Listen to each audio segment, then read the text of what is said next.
Right, try this. Try again.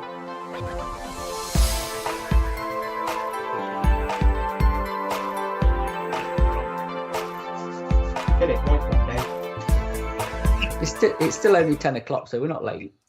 Hello and welcome to part 5. Six. Sorry, we had a technical hitch there. We went to go live and for some reason it didn't start the stream. I don't know. Do you know what was really worrying? It was saying we've been on for 15 minutes because clearly we had setting this up, but it didn't click over. So anyway, luckily we've managed to get it sorted. Good job. I was looking on YouTube, isn't it? Well, yeah, good job. Absolutely. We've been on no more than for Anyway, we're all there. Definitely done. And we're on time still, even though, because we would have been 4 minutes earlier with you guys. So, but anyway, we're here now. Sorted. We're all good. There we go. The counts are all going up and everything. I'm happy now. We can move forth and multiply, as they say. So let me just move that over there. So I'm in the right places. There we go. Nathan's busy this morning. He's got other priorities. He'll be back on this afternoon. He's got family commitments. He has. So, yeah. Definitely. He'll be back later. Absolutely. So anyway, here we are with you, part 5, Sunday morning, bright and sparky here in the UK, and obviously wherever you are in the world. What is Australia yet? No, give him a couple of hours. It'll be into Monday for them. But yes, so we're all doing well. No Nathan this morning to say he's got prior engagements, but he assures us he'll be back on this afternoon. Which will be absolutely lovely to have him on. And again, usual process for this one. We're going to go 10 till around about midday, and then we'll be back with you at 2 o'clock for the final show until 4 o'clock. Remember, if you want to post up any images, you can send them directly to me, as some of you have, at sales@florymodels.co.uk on an email, and just attach me into that and I can show them. If not, if you tag us in Instagram, so tag the photo that you've uploaded with official Flory Models, and then we'll get that up on our stream as well. And obviously, members, if you go to the area in the forum, which is the actual Flory Fest area, post your work in there and update your work, we can have a look at those as well. So yes, this morning I'm going to be doing a little bit of weathering with you. So I'm going to be looking at oils. So we're going to be using filters, marbling techniques, various bits and pieces with that as well. So we're carrying on our wing from yesterday as well. So we'll be showing you a little bit of that. The guys are going to be building and making their way through as well. Is a plan. What are you guys doing this morning? Anything exciting?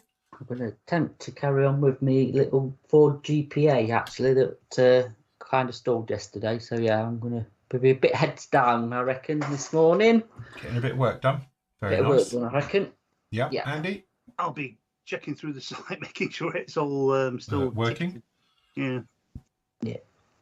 Very nice. And John? I'll try and crack on with the Marauder, but like we always say with these live shows, you've got good intentions to do some modelling, but you end up yapping instead. You end up yapping instead and don't get much done. But that's the plan. Get sidetracked. Yeah. Yes. We do, as always. Don't forget, a big part of the show is obviously what the store and everything going on at the moment. So we got massive sales with obviously Flory Models and PM show. My system's slightly driven because we haven't got Nathan. I'm having to do somewhat of this on the fly, so please bear with me. Alan Beck, who's in YouTube land, says, where's Nathan today? Yeah, he's having the morning off, taking his daughter. Alan Beck, you need to stay here. I'll be right back to you. There's something I need to tell you. That's why I mentioned it. Oh, right. Okay, fair enough. Anyway, 25% off all washes and pigments over on the Flory Models, including the sets. So the set's only £25 plus VAT if applicable in your part of the world. So that is down in here. And obviously we've got the pigments and we've got the merch. So we've got the mouse mat, which also comes with the sticker set and the card set along with that one. We've got the polo shirts, which have been incredibly popular, and the T-shirts this weekend. So I've popped some more in stock. So I know we were out of stock of the actual, which one was that? XL T-shirts. We were out of stock yesterday. I've put a load more in stock, so that's fine now. And obviously the aprons as well. So if you want to grab some of our merch, more than welcome to. Please pop along and grab those from there. Obviously, PM, they've got... Look at that. The one time you say, oh my God. Sorry, daughter-in-law is late. So anyway, we've got 25% off over on the Mega Store sale over at PM as well, which we talk about. We've got lots of stuff down in here. Have you updated any of that, or is it still from yesterday? That's still from yesterday. Right, okay. So we got that one down in there. So if you want to have a look in there, links for all of these guys are down below on the social media feeds, or below here if you're on the forum and various bits and pieces. So we've got that one. We've got the special offers area with some massive discounts, as you can see down in here. Lots of these. Very nice indeed, as you can see. And then obviously we will be doing throughout the course of the day, Hold on, this is over here. We've got to do this one. We'll be having our special extra super duper flash sales. Yep, first one will be up in 25 minutes. 25 minutes. We'll be back with you, and obviously we'll be talking about that one and saying what that is. Do you want to give a clues? Any clues? Or little? No clues. No, we'll just have to hang on until 1:30 or near enough, and then we'll reveal. Fair enough. The only clue is that they make model kits. Yeah. Do they? Right. Okay. That narrows it down, doesn't it? So it's not Obby 2000 there, because they Reeboks. Well, there you go. But yeah, we've got another one coming this morning, and then this afternoon. I'll stick around and see when you come on this afternoon. So yeah, also like Phil was saying, for anybody who didn't see yesterday, we had a full restock of Mr. Hobby stuff, Attacker, AK, so they're all in. So yeah, that's right, Neil. It's very true. So yeah, we've got full stocks of paints and stuff like that as well. So including buffer balls as well, if anybody, because Dark Iron's been out for a long time, and we've got Dark Ironing and Iron and some of the new super metallics, and like I say, rapid thinner, leveling thinner, normal thinner, surface primers, usual stuff we have in. So yeah, cool. Check them out as well. All good. Very good. As you might know, also we're doing giveaways over the course of the weekend as well. And because we were just so absolute chaos yesterday doing all the shows, I didn't have time to mention them at the time. But obviously this morning, so I was up bright and early, I have been going through. We picked random numbers on the actual forum. So what we did an odd and an even. So technically, from my point of view, as odd numbers that were coming up was done random, was from YouTube land, and even were off of the Flory Models chat as well. So out of those ones, randomly picked, we came up with, to win the full set of, these all here, the full set, including some long retired Sanders as well, Flory Model Sanders, there's a massive bundle there, and everything else goes to Jim Aldercott. So it's ALTERGOTT. So well done, Jim. Can you email me at sales@florymodels.co.uk? Because obviously I go on to, this was off of YouTube, went on there, and obviously I couldn't get it because there's no email address. There's nothing in your contact info or anything else. It's just blank. So consequently, I've got no way of getting hold of you. So if you can get hold of me. Yeah, he's in YouTube, he's seen you. He says thank you. Oh, right. So if you contact me, I'll just do it via the contact me on the Flory Model site. Give me your address and all your bits and pieces, and I'll get these out to you this week. So there's that one. Then next up was Alan Veck. Congratulations to Alan Veck. You win the polo shirt. So well done to you for that particular one as well. And also, because we're being very generous today, we've got a full set of washes going off to Sprue Hunter as well. So is Sprue Hunter in as well? That'd be handy if he is. That means we've got a full house for everyone. Sprue Hunter was on YouTube. Yeah, he's not posted saying anything. He's not posted anything yet. If anyone knows him or knows how to get hold of him, can you get him to do us a contact us as well? Obviously, I'll mention these again at the end of the show because we'll pick more people through today and do it that way as well. So congratulations to you guys as well. So obviously, full set of washes going out to him and everything. So we've still got to come today. The legend that is the last remaining, barring Matt, because he's got one as well, but he'll be putting that up onto eBay or something for 35 quid. A starter set. We've got a pigment set going out as well at some point today, and I might even chuck in a t-shirt as well. So lots of stuff still to come throughout the course of the day as well. So some well done to everybody. Sprue Hunter is on Instagram as well. Yeah. All right, okay. Well, I'll see if I can find him a little bit later. So just to say, with my starter set, I'm framing it. It's going to be hung up in here. Oh yeah, you're going to put a little frame, little box frame, little dates between. It 2010 and 2022. Yeah, it is. Yeah, it'd be quite a nice memorial to the starter sets. Yes, definitely. But say we are going to do more giveaways, and as we get down later in the evening as well, into this afternoon, we might have a few fun and giggle bits as well, and I'll chuck out some random prizes and everything.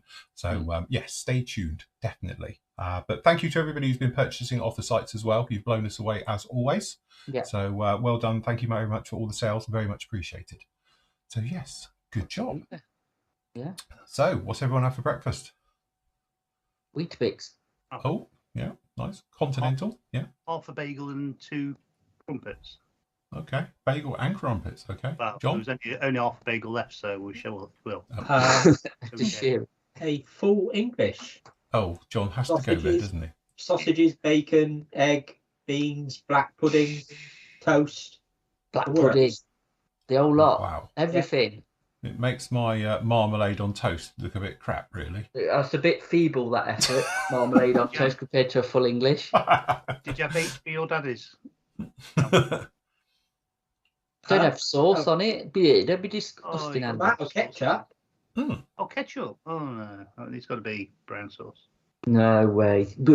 Disgusting stuff. I do like a bit of brown sauce in my beans because it gives them a bit of a kick then. It's because it's got vinegar in it. Matt don't like vinegar, does he? So. Well, this is it. If you ever want to get rid of vinegar, it's like holy water to a vampire with Matt. You just wave a packet of salt and vinegar crisps near his nose and he basically screams and runs. Vile stuff. Vile. Or start eating pickled eggs. Hey, Phil, you missed a trick. You should have tried them pate things like what you get at McDonald's. I know. I have got them in the freezer. They're brilliant. They are. They're just literally, if you do get yourself a little muffin and you can buy frozen the little sausage pates and make your own one up and away you go. And some plastic cheese. Away. Plastic cheese in there. You're good to go. Yeah, absolutely. We quite often. I think, which ones does Shell get? The Richmond patties. That are the nicest ones. Nice. They taste really nice. Richmond patties in a muffin, egg on top. So Gary, believe me, if I'd been served up pasty, chips and beans, I would have eaten it. Yeah. That's for lunch, isn't it, John? John's got that for lunch. Yeah. Then a roast for dinner. Barry's finger banger turned up yesterday. Oh, there we go. Good job. Another happy customer. Morning, Jeff. Definitely. So yes, cool.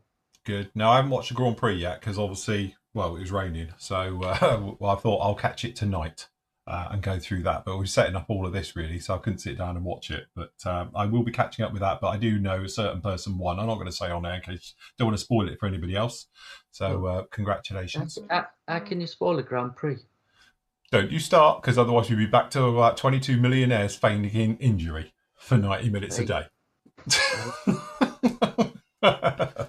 So what then running around a racetrack in a procession? Well, but at least they do it in the wet, and would you do 200 mile an hour at a corner in the wet? If they get injured, they get injured. Yes. Who's the fool? Right. You know what I mean? Never mind. All good. That's it. Krista's on energy drinks. What, already? That's what you need, isn't it? Blimey. What time is it in Sweden today? How many are they? 2 or 3 hours ahead of us? An hour, aren't they? I thought just an hour, aren't they? Hey, Nathan. I thought you were going out. Nathan, what's Nathan doing here? He shouldn't be here. Unless he's stood there at the sidelines while Isla's playing and he's on his phone because he's bored already. Sounds about right. Yeah. Good job. Right. Okay. So Nigel tried to get a finger banger last night and they've sold out on Amazon. I bet they are wondering what's going on. Oh, right. Oh, right. Okay. Nathan, you might as well have come on and then go off at 12. Yeah. What time's a football thing? Hopefully it's afternoon. You should have done this morning and it's afternoon. You have to 6 to watch the race start at 8. Oh, well, there you go. Yes. No. Good. Never mind. In 30 minutes. How far away is it? Hopefully it's round the corner. Hour away. Yeah, probably, yeah. Hour and a half away, and it's an hour training session. Get there right. Hold on, Jim. I will type it into the... Oh, God, need longer arms. Hold on. How do I do this? I'll put it in here. Sorry, I'm on the other laptop for the chat. The one we can hear wizarding in our... Sorry. Hey, look, yes, somebody has to. Hold on. Jesus says, nice to see you. I've posted my HO layout because I'm far off military modelling on the weekends. Hope it's not too off topic. Cool. Anything? Oh, we're not... Oh, I've got stretched for that sort of stuff. Yeah, we're not... Yeah, it might be stretched too far. Trains. Yes. There we go. Jim, just post it up in there, mate, and then I'll get it out to you tomorrow. That's no problem at all. Yes. All good. As I say, it's all right. My other half's gone out. Instagram posts or we updates haven't, but and we builds have you had can one check out? from a Mr. Neil G, who did. This is all right. Who's got their bingy bong on? Not me. Not me. John?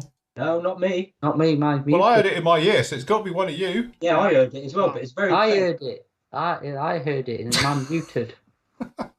I give up. Right. Okay. Here we go. So this is from. I don't know what they are because I don't think he's. I can't read it at the same time and show the pictures. But yes. So I think this is a 1/16 scale alien. Very nice. Got a little Spitfire. Ooh. Yep. Very nice. My darling Dorothy. Oh, Dorothy. We got a Hey, figure. look. That you probably know this one, Matt. It's got to be Dragon, isn't he? Yeah. This is the one Yeah. you did, He looks like the one you did. Looks very similar. Yes. That's good though. Very nice. There it is. Here he is. And we've got a Oh, there's another one. Hmm. Joachim Piper, if I think right. That is. He's lost. He's lost. Yeah, he's got all them signposts and he's still lost with his map. Oh yeah, that one at the beginning, the alien, is Atlantis Models Mutant Martian, I think he is, or something. Right. So, Okay. very good. He's run out of fuel. Yeah, he's looking for fuel. Looking for a petrol station. His pans has run out of juice. Yes, very good. But yeah, congratulations. Good job on those. Very nice as well. Again, I've posted it up into the chat on YouTube. If you just do it to sales@florymodels.co.uk, I can show you pictures because I know some people have been struggling. I don't think we've got anybody else's in here. I did see a Fenger Banger was in here. Did you? Somebody's put a picture of a Fenger Banger up. Oh, hold on. We've got a picture. Hold on. We can do some of these. So yeah, hold on. There we go. We're working. So yeah, Gary Norris, he's got his Fenger Banger. All right, his is a 186. Which one did I get? Is mine a 186? John, is mine a 186? That's got the smaller cup on it. That's oh right, yeah. So that's it. The 186 got the smaller cup, and it doesn't have the little cutout in there. Oh. But the 180 does. But it's the same thing. Absolutely fine. I might get one of them. Very Just nice to indeed. add to my collection. So you got a 10ml cup. How much is that one? Is that a little bit cheaper because it's a smaller colour cup? Is it like, No. No. £13? I don't know actually, Andy. Have a look quick. Is that colour cup removable? It does look like it's removable on that. I was going to say that. It looks like it's got a cut on there. Perhaps it's got interchangeable colour cup. There is one where there is 3 size colour cups with it. Perhaps that's the one because obviously that's the model number's higher. So let's face it, you'd normally get more, wouldn't you? Well, at the most, I think it's £30, but Jeff says 186 has multi cups. There you go. Oh right, there you go, sorted. Bought wrong one. Boom. Nice, good job. And we have nice flicking the bird. Yeah, flicking the bird. Yeah. There we go. Is this the Bandai? Oh yeah, it's the Bandai one. Can tell by the stand. So yeah, very nice job on that. Cool. Nice one. I'm still surprised we've not seen that thingy from Revell as a as one they've brought in. Mm-hmm. But they've only really bought spaceships in, haven't they? Really? Yeah. The thing is not any of the bits and bobs. I suppose no, they've had the walkers, haven't they? Don't tell that. So, don't know. Yeah, it'd be nice to. $26.99. There you go. That's not bad. Multiple colour cups and everything. 3 needles and 3 colour cups. Nice. It's not a Very bargain. nice. And get a couple in quickly. Looking at that now. We've got a couple of others coming in for this. Ed's working on old pencil one, as we know it, old Felix. So, but yes. Why you called it pencil one? It's known as pencil because it's got a black nose and it's grey, so they called it pencil. Oh, right. That's its pet name for it. So makes sense, doesn't it? Yes. So yes, the flying pencil. So yes, not really enjoyed this one. All right. Why not? Snapped his mojo. Probably more a Tamiya guy. Got annoyed with get too easy when things don't fit. Is it? He's got a few problems, is it? I didn't think it did, but very nice. But anyway, it looks good. Nice weathering. Nice anyway, balloon. Who's that, Ed? Yeah. Well, the Tamiya Tomcats are on offer, 15% off this weekend. That's it. So there you go. Ooh. So what they'd be now? £85. Don't know. Because the D's a different price to the A, isn't it? Mm. Yeah. Yeah. So I don't know, but you're 15% off whatever RP is. So yes. Fair enough. Okay, so Stuart's working on the Revell A1G. Bit of armour there. Nice German markings. Nice weathering. I like the streaking. It's got that proper nice wetted down, oily, heavy metal look. It has, yeah. So yes. Not sure if you've overdone the oils. I wouldn't have said so. Don't forget, oils as well. It's a fickle beast, as we'll see a little bit later in the show, because what happens is it looks quite strong, but it will fade back over the next few weeks. So it does tend to lighten just a little bit and become a little bit, I don't know, not as wet looking, shall we say. Very nice job. You want to see it, don't you? Yeah. You want to be able to see it. So. Absolutely. Yeah. Oh, this is from last night. There's Nathan. When Nathan was doing the chase. That's how he goes to work. This is it. That's his school attire. Yeah. Nice little hanky in the pocket. That's it. He's good to go. Oh, an engine. The engine. This was Paul from earlier. We saw this one yesterday, wasn't it, with the Ferrari engine? Very nice indeed. What kit's that? It's the 112 started. Oh, it's the factory Hyro. Oh, yes. Yeah. MFH kit. Very detailed. Incredibly detailed then. That is very detailed, isn't it? Yes. Nice, though. Very nice. Kit. Kettenrad, little tiddler. And there's obviously the 48 scale Tamiya by Gavin. Really nice one. You do the figures for it as well. He's got a little mine cart thing. A little Goliath on the back of a cart. Yeah, absolutely. Nice job. Really nice job on that. Brilliant. Look, kit that. Here's the train set. Here's the train set with the rest of it. Truck. Crikey, is that one of those that carries the old liquid metal? Cool, isn't it? I don't know. Jesus. Need to get Tams in for that, for her opinion. Yeah, unfortunately she's out. She's gone out this morning. We're all right. But cast her eye over it. She'll be telling you what it all is, I'm sure. So how large is your layout? And where do you keep it? Because they do take up a lot of space, don't they, a layout? To be honest, saying about is that the scope? It's not. Trains are absolutely fine because obviously it's still modelling with all the other bits that go into it. And I know a lot of the guys, you know, I know my other half and everything, you know, they actually build the wagons and things as well. So it looks like it's going to be a big layout because it goes on the other side of the wall, doesn't it? Yeah. Yeah, it is obviously multi-level as well. That's what I like. Cool. Very nice. Good job on that one. Yes. Oh, look, Alan's in here as well. No problem, Alan. If you just message me your address and then I can get them all out to you. So that's fine with that one. Has he won the shirt? I can't remember. Did he win the shirt? Yeah. Yes, he got the polo shirt. Perhaps he might want to give you a size. Yeah. Let us know your size as well. Yeah. Should be getting the small ones or something. No, you won't. You'll get an extra large because we order tons of those because that's our most popular. All right. So yes, great job on all of those. We just pop up a layer. We've got all the other stuff down in here. So I think probably the guys will be talking about these. We saw these yesterday. I think some of these are on. Oh no, we've got some more bits. Look, we've got the cans. Fanta, Sprite and Coke. Or Cola, I should say. Fanta. Nice. We've got no lighter. We've got no diet free, have they? No light versions. Look, we've got a little spritz bottle and a little oil bottle. Look. What's that for? What's he doing that for? Tiny.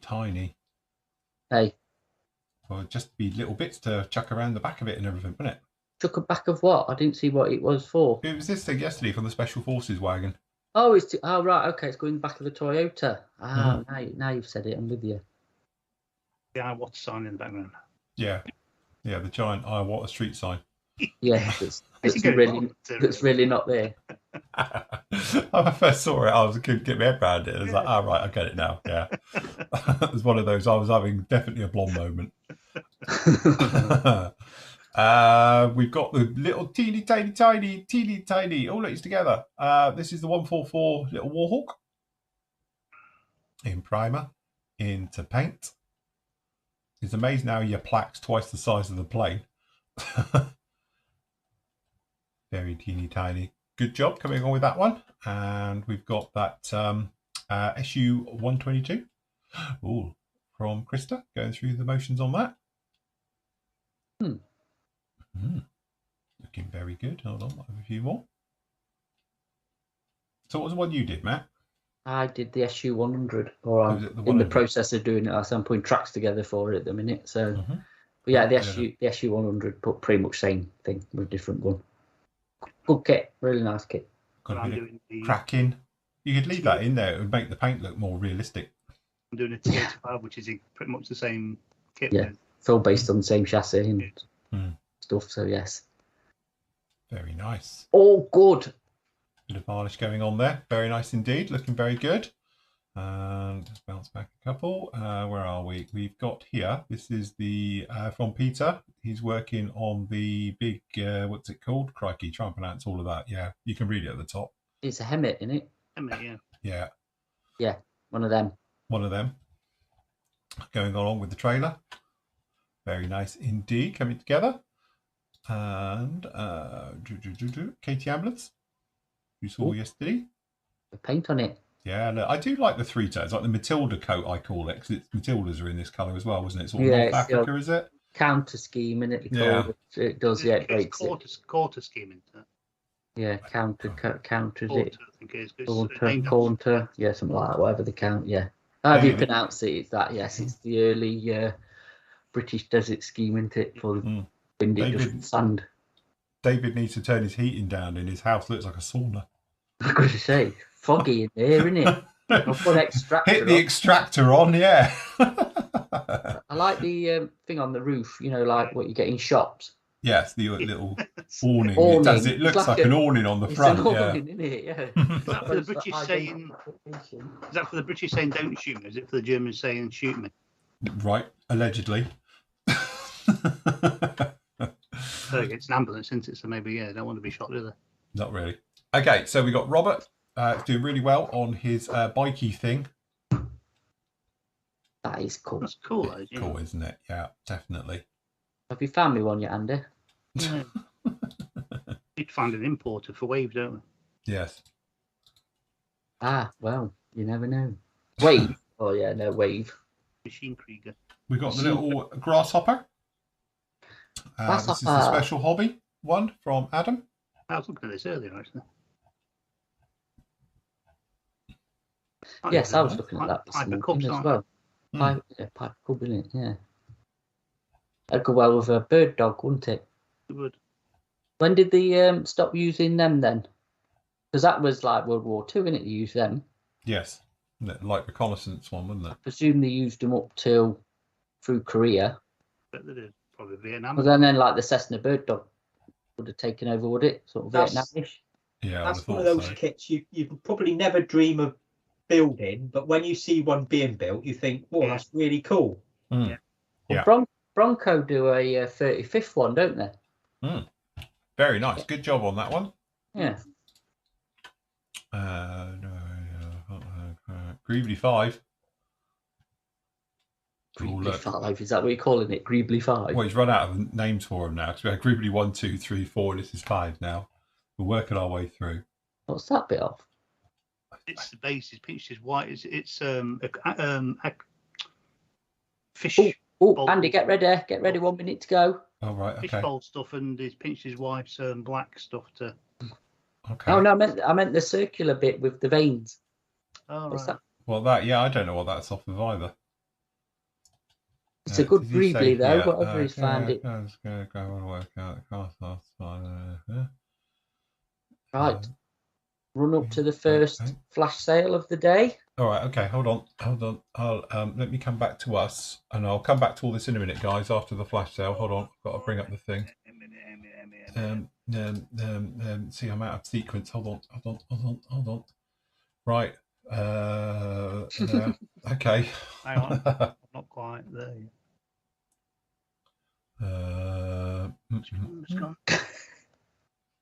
Put it in a minute. Okay. When you're ready, Andy, I'm ready with the drum roll and everything.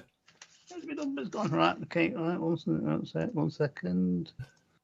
I have to take one off and then put one on, you see. Oh, sorry about this. You can't get the staff.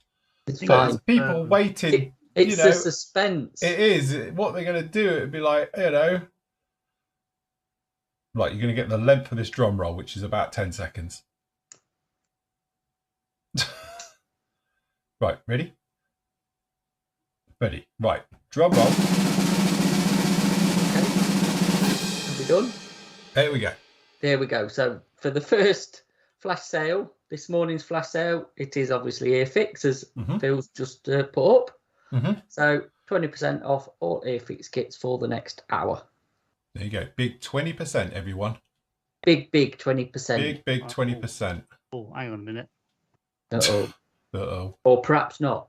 Uh-oh. One job strikes again. Yeah, one job. Just hang on before you start going. Yeah, don't buy anything yet. To be fair, this isn't exactly my fault. What? What have you broke? No, nothing. I haven't broken anything. It's the bit where the site disappears. No. Look what you can get. Look, a Harrier GR1 in 20. Don't buy anything yet because I'm not quite there yet. No. Is the sale not live yet? No. Right, hold on, everyone. Don't buy anything because otherwise you'll be charged at the fuller price. The problem is we changed the discount at the last minute. Right. So now you're trying to offload the blame here because of the change of plan at the last minute. Yeah. What am I doing? Why can't I change? What's going on? It is Sunday morning. Yes. Hold on, everyone. Talk amongst yourselves. I don't know, it's easier for me to change that to actually redo it. I will be very disappointed if we haven't sold the big Harrier by this next hour. At least one. Because if we have, Phil, for disappointment. hey, if we haven't, Phil, you're lumbered with it. Have a little faith. Right, I was doing the old cupcake routine. I am not building it. You are. I'll tell you what, if we sell 100, I'll build it. Dear God. What about if we sell 10? Jesus, don't put pressure on me because you know we will. If we sell 10, I tell you what, if we sell 15, I'll do it. you've heard that, folks. I would do it as a live thing if we sell 10. What you'll do as a live what? Well, during the live shows and stuff. I think you're safe. To be honest, Phil, I do think you're pretty safe. Yes, I hope so. You know, Excuse I me, do. because my thing's not working. Hey? It's not working for me. Yeah, Nate, if you get out of the conversion, that's fine, because all I need is then either the GR3 kit or the FRS1. But if you can find the FA2 conversion, I will be forever in your eternal pocket. Somebody must have one that they're not going to use that they could donate to you. Surely. Are we there yet? Perhaps this one might run from quarter to. Yeah, we'll add some time onto this. Yeah, no, yeah, we're live. Is it live now? It's live, everyone. You can go and purchase Fill Your Boots. So we've got some nice stuff in there. Got the Buccaneer, obviously got the Lightning. That's the one that I built. Redoing of the HE111, which is good. GR79 Harriers, all sorts. Vulcan, all the Sabres, Victors, Hunters. Javelins. I'm so tempted with this. Yeah, fix one. The lovely Mosquito Pranjits. Yes, yeah, the Mozzie. Chipmunk. Yeah, no, that's it. Some nice stuff. Few vintage classics knocking around in there. There's anyway, whatever. Got the Chipmunk. Yeah. The Heracles, you know. In my defence, we'd originally said that it was 15%, and I got it all queued up. It wasn't until I did it, and then you said 20%. I thought, oh, shit. Yeah, we're being generous. We're being very generous. I still got 15%. There we go. The first one's gone, so somebody's just bought the old 48 Vampire. Happy days. So very nice. There you go. So, excellent. Good job. Well done, everybody. Airfix is on. So fill your boots. Right, Phil, carry on, please. Right, okay, so we just looked at that one. Where are we? So that's that. I'm out of sequence now. Previously 5. I've got the other Austin. Going ahead. Oh, that's looking nice. Let's have a look. Hold on. Another Austin ambulance. Yeah, very nice. Left it overnight. Don't forget they're 20% off now in the store. 20% off now. Excellent. Yeah. Interested? You want a vampire gone? Good. Right, okay, so we got that one, we got that, where were we? And Greevy 5, what's on your plate, hey? What's that? Oh, look, soup. Oh, Chris was this yesterday, I presume? Yeah, yesterday. Had soup with cheese toasties. Nice. Tell you what, we've missed a trick there, haven't we? Because we could have put the, like on Facebook, this is what I'm having for me. What's for tea or breakfast? whatever, Yeah, what we we've should had have for done breakfast. that. We What's should your have took a breakfast? photo and put it up, especially John with his full English with black pudding. Yes. And also, apparently that's a pie. Is it? It looks a bit like when I'm serving up. Has he dropped it? I was going to say, it doesn't look like a pie. I thought it was like scrambled something, but apparently it is a pie. It's been through the food processor. Oh, well. It's denture friendly. Is it? Just took it through a straw pie, is it? Where's the pastry gone? Yeah, that's it. A pie normally, I think, has a lid and things, but hey-o. Perhaps it's one of them, not pucker pies, Fray Bentos, isn't it? Fray Bentos. Those things never came out all right, did they? They always looked like roadkill. They were the most overrated thing ever, Fray Bentos. Fray Bentos, they had the lid, the pastry. Just have a word for yourself. That was my life of living in a flat, was living off of them for years. Eat a Fray Bentos. Yeah. You can. Pucker pies. That's how you beat a Fray Bentos. Yeah, you have a pucker pie. You have a pucker pie. At least he's got some like proper pastry round it, Oh, there we go. A bit more down in here. Not in a tin. At least with a pucker pie, you know what you're eating.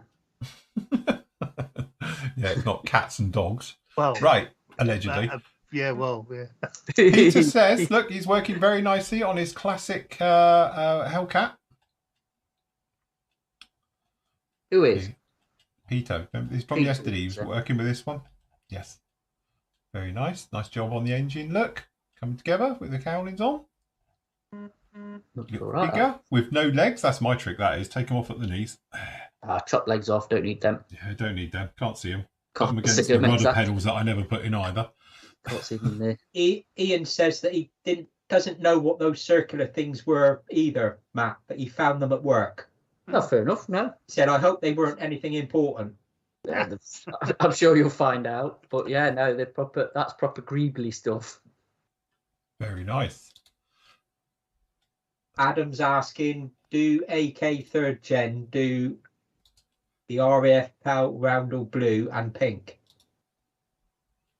I don't think they do, if I'm honest. Attacker do it. But obviously that's lacquer, but I don't think they do in Gen Freeze, is it? Don't think they do, no. No, afraid not. Fair enough. We've got Mustafa's got the intakes on the Phantom. Look, it's Tamiya Phantom. Nice job with the edge banding. Yeah. Very nice. Very good fit. Beautiful fit on that. Look. Cool. Looks nice. Good job. I think that's it. I think we're up to date then. And oh no, we've got the trainer.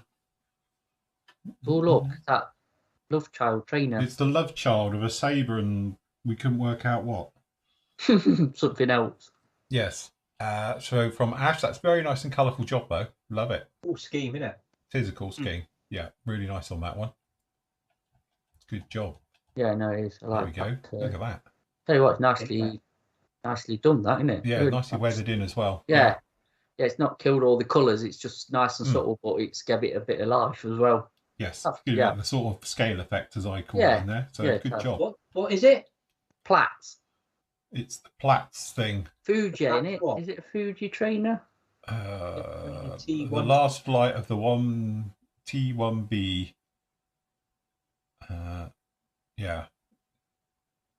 It looks like the Marchi, whatever it is. Yeah. Yeah. Three something connect. Has collided with a saber jet. Yeah. That's what it is. It's definitely that MB, whatever it is, Italian trainer thing, isn't it? Has had a love child with a saber. Yeah. That's what you get. It's an Aomaki, isn't it? Yeah. With a saber, yeah, kind of. I tell you what, though, he's done a really nice build of that. It's lovely in paint. John, while you're on, yeah, have you got a chipmunk? No. Why don't you get you? Because you've been in a chipmunk. I thought you might take advantage. I have, and I've looked. I've got my little Air Cadet logbook thing. So you could build a little base with it on. So I've actually got like the serial number for the chipmunks that I've flown in. Well, you can have a little you and little baby John in it. throwing up in the back. But what I'm saying is, obviously now Airfix is 20% off, John. You could get yourself a nice cheap little chipmunk to do a project with. Did you not ever get to go in a right flyer? I thought you was more a Tiger Moth man, but you know.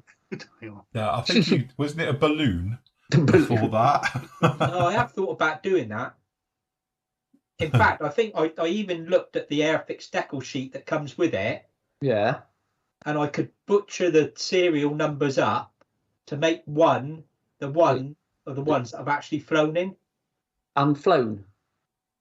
Because it'll give you the controls, won't they? You've had a Yeah, give you the controls, yeah. fly of it, haven't you? Oh, there you go then. What project that'll be? Yeah. Anyway, carry on.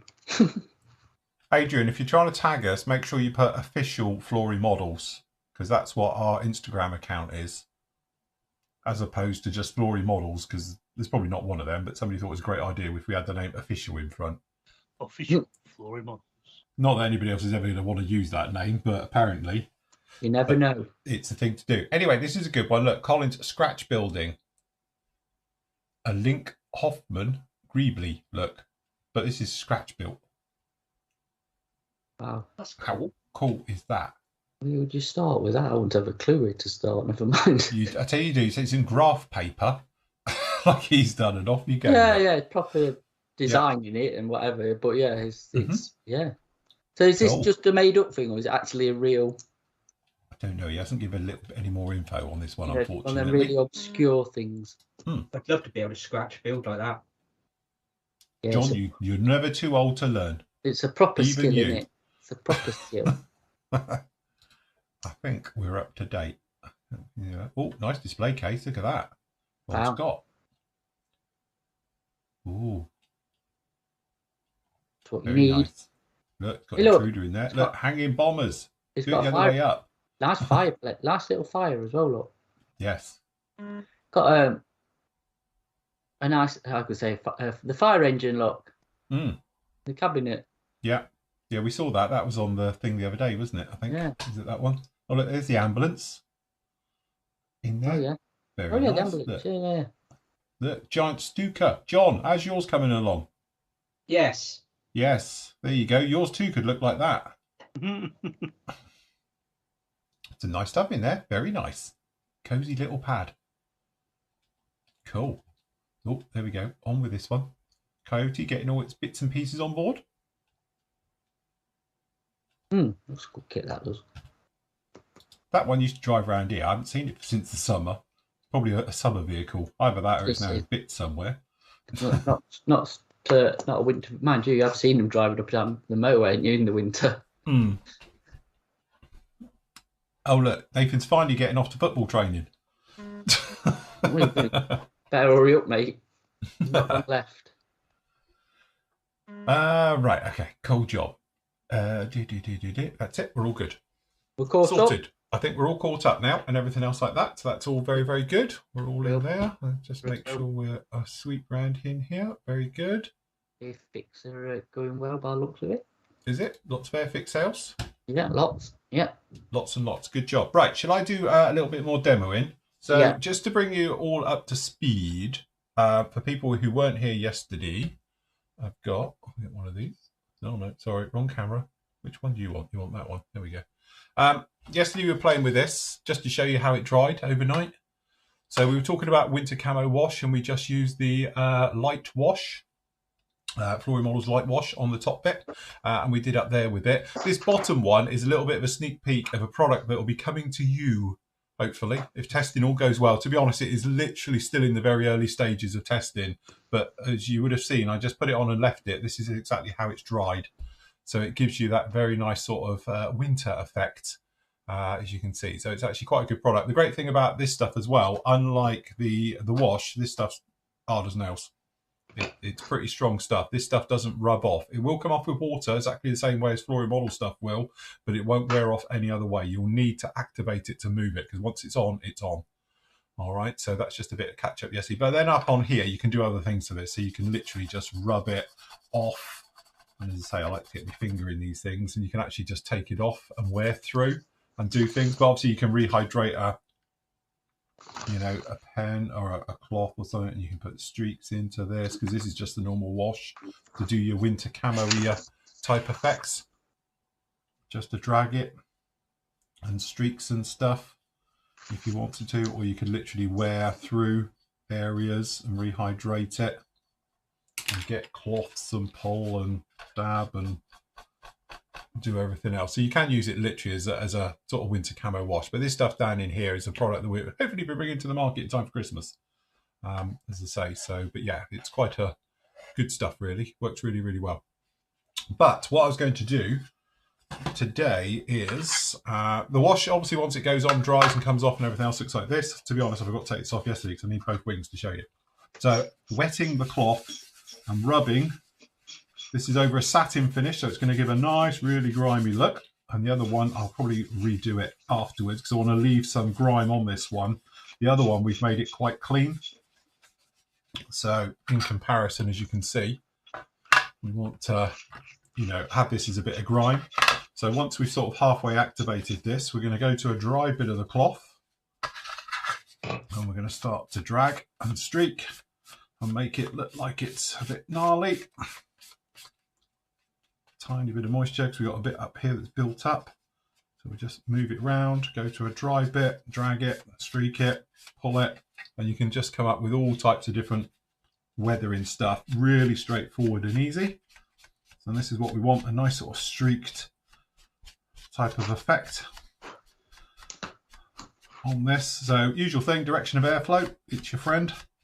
And we want it to be nice and grimy. So if you look at it, this one here, we took it all off, you might remember, this one down in here. So that's the thing with the wash. You can take it off, you can put it back, you can, you know, just add to it and take away, stuff like that. All right. So again, we'll just do exactly the same on the top. So a little bit of moisture, just to get things going. Go in the old direction of airflow. Just going to pull this down. So we're just going to go, and then obviously we just got a light rub. Get some more of this off. And then what we're going to do is, first of all, we're going to lighten each of these colours in turn. And then we're going to pop back on them and we're going to weather them in. So we'll just make sure we're somewhat clean across all the front. Again, we'll just pop back down in here. And as soon as this stuff dries in, you can see it's totally handleable. You're not going to be wearing it off or anything else like that. That's probably where we want to be. All right, so for this, we will be using an assortment of little colours. So the way that I always do mine is a little bit different probably to how other people do theirs, okay? So down in here, we're going to use it to start with pretty much neat. So we're just going to put on some little taps inside the middles of the panels. So obviously with the actual tan colour, we've got a buff, or we've got like a light grey, works pretty well down in those. With the greens, we've got a little bit of yellow. So the yellow being the sort of primary colour, one of the primary colours with green. So obviously a little bit down in here will lighten it. If you went in with the blue, it would darken it. So that's what we're going to do, we'll go around with them. This sort of in-betweeny one, again, will be done with a yellow, but we might knock into it a little bit of the actual grey as well, just to lighten it and to bring it alive like that. We've also got a brown for general sort of wear and tear. We've also got the actual, which is more like a sepia, which is the shadow, which you can use for post shading and those types of things as well. So what we will do, what we'll do is we'll just grab a couple of brushes. So we've got some brushes, just assortment. So we've got some small ones for spotting. We've got some slightly bigger ones for sort of pulling it around. I've got a chisel one, which I quite like using because it's good for doing panel line detail, stuff like that. And we've got a couple of older, bigger type brushes as well. So just grab some of the more sort of bigger ones, things like that. And I've got an old type one here, which I use for sort of stippling. Again, don't judge my brushes because they are awful. All right. For the actual thinners, you can use X20A, but don't forget any type of good quality low odor thinners is a highly refined enamel thinner. It'll thin the actual enamel washes. It won't touch or change anything on the clay washes. So the clay washes doesn't need to be overcoated or done anything else like that. You can just literally put that onto it without needing to put a varnish on, which I think answers Jim's question there. So consequently, you can, obviously, if you wanted to seal this to make sure you're happy, but in our case, we want it to be pretty much all mixed into it. What you will notice, though, is the thinners gets absorbed by the clay, and it sort of sticks. And it actually works quite well, I must admit. So anyway, we've got some of that. We've also got some paper towel kicking around because it's obviously messy stuff.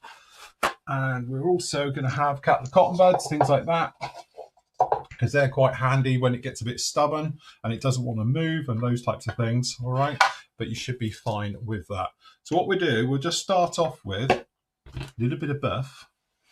If I can grab my little piece of cardboard, which is here.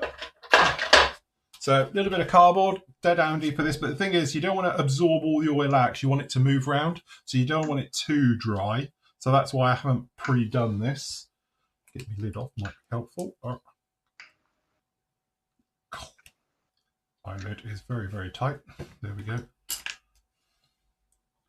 So a little bit of buff. Sparingly, because you're not going to need tons of this.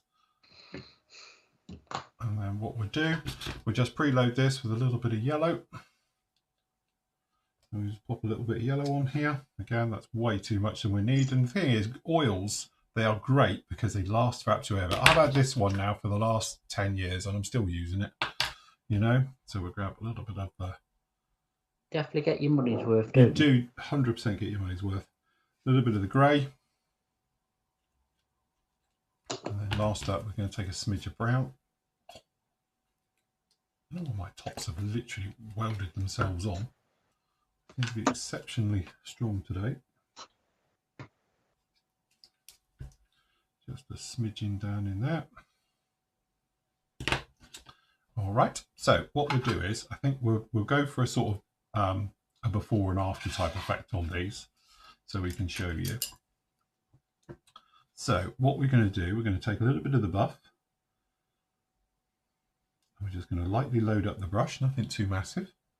You're not going to need tons of this. And all we're going to do is we're just going to pop this in a little bit of a spotty technique. All right, around. Nothing massive, because again, we want to sort of marble this in rather than coating it. So, you know, that's really where I'm at with this. So again, you just go on like that. Once that's in, you take one of your older type brushes that you don't really care about, and then what we're going to do is we're just going to start to dab it around and manipulate it around a little bit. And then we're just going to start to blend. Sort of blend these into the middles, if you like. I'm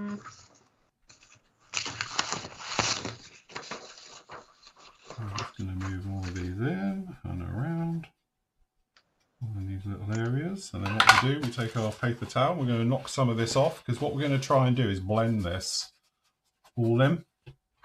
So just in here like this. And then what we can start to do is manipulate it and just going to blend it. And this will change the colour.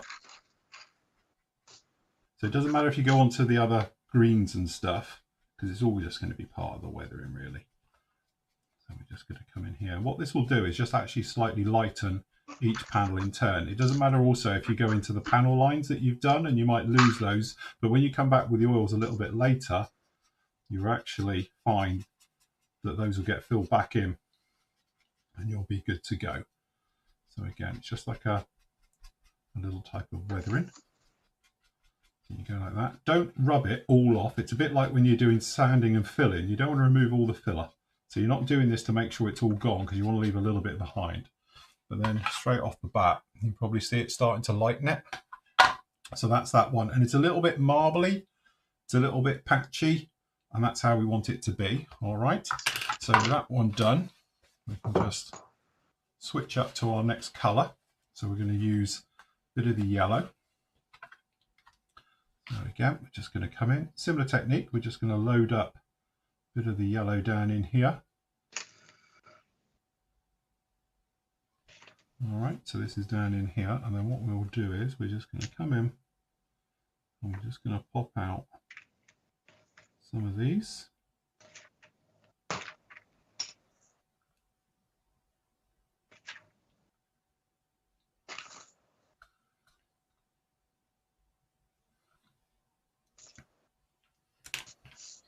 in, what we'll do, we'll switch brushes. And then we're going to do the same in here. I'm just going to manipulate these around a little bit.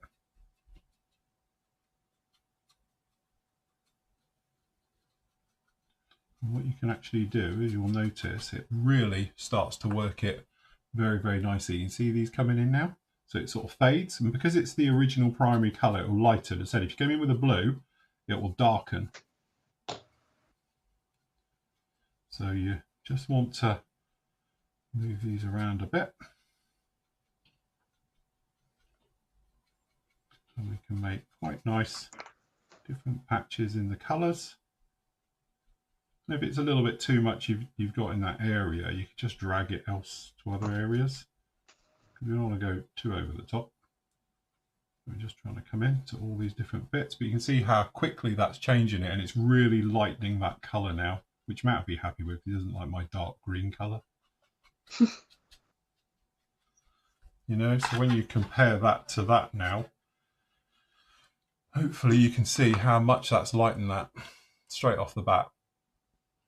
All right, so what we're going to do now, because we've got a lighter green over here, we're going to take a little bit of the grey, and we're just going to mix that in with the yellow just a little bit. So we get a real pale yellow, instead of being quite a strong yellow as we had before. So it's a bit artistic, a lot of this, sorry. You're just making a paler yellow. Not quite that pale, but it's more like a lemon. Okay, so then what we can do, we're just going to come along for this lighter green now, because obviously we're getting very close to that original colour. I'm just going to put this down in here.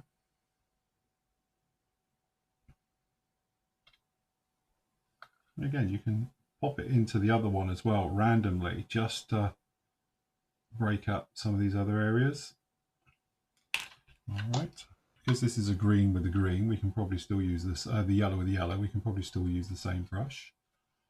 So again, just want to come in.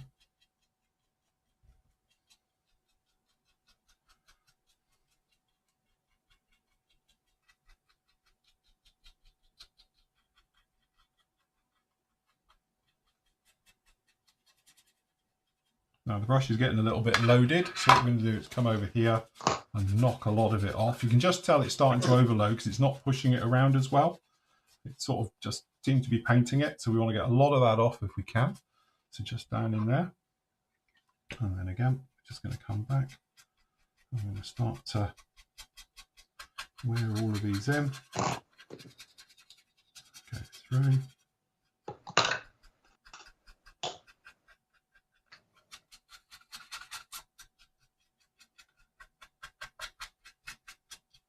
Then you can take a cleaner brush and just going to buff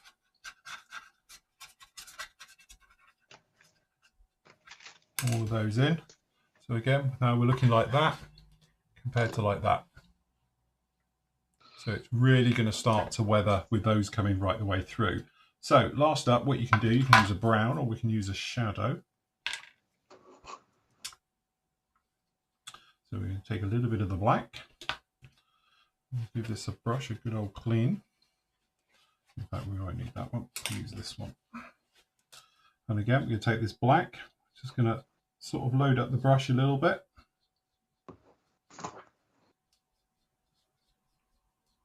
So, sorry. What we've got is the black over here. We're just literally loading it up. Now, it's not black. It's actually, as you say, a sort of sepia colour. It's quite nice for this. And then all we're going to do is we're just going to pop it around. And we're just going to run it down onto the panel lines. And again, you're just being a little bit light with it. Like that. And then like down in here. And you can be a little bit Bob Ross with this, and you know, you can start to wear in. So we're just going to put a couple of little spots and things over around these, because they're obviously going to be high access areas. So you imagine they're going to get quite grimy and dirty. And again, we're just going to come over the top here.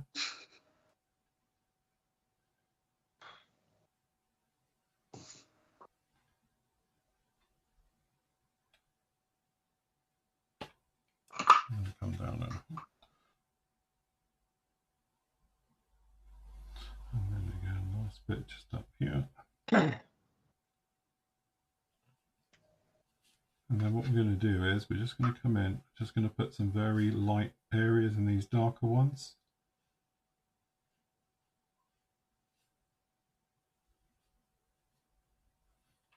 Again, so you're all just like that. And now you get the fun bit, because now you can start to buff in. So I'm going to use the chisel one on for this. So to start with, we're just going to run it downwards.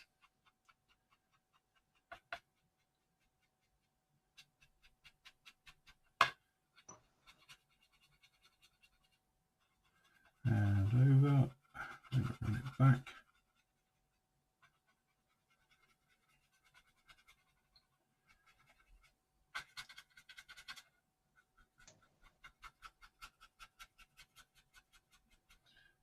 Okay, I'm just going to run it over these.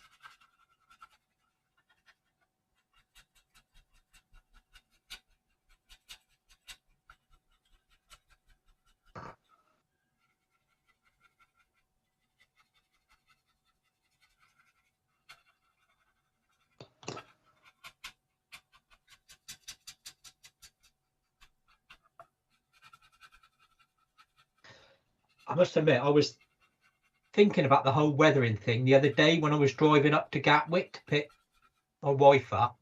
Yeah. Anyone knows the route, like the A303 and that, you obviously you go up past Stonehenge and Salisbury Plain and everything. And I passed, coming the other way, a whole convoy of army vehicles. And do you know what? I thought to myself, they really look like toys. Yeah. Because they were like just one monotone dark green colour. Yeah. No, you couldn't see any highlight on them.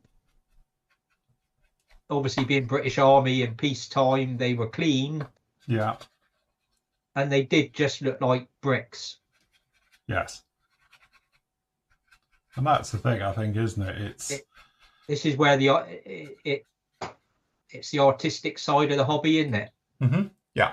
And I must admit, this is the bit I love. I love all this type of work. So there we go. That's one like that. And there it was originally. So you've gone in, you can do panels. You're sort of now marbling these internal colours through it. And it's just this little thing. You sort of come in with a tiny little bit and you can go through. So what you're going to do literally is let this dry for a couple of hours to totally go off. And then you can come in with a little bit of thinners as well. And you can just tap around into it and it will put down a completely sort of new layer. But you're just trying to break it up. You're trying to get away, and like down in here, you're just sort of marbling the actual paintwork to make it look a little bit nicer.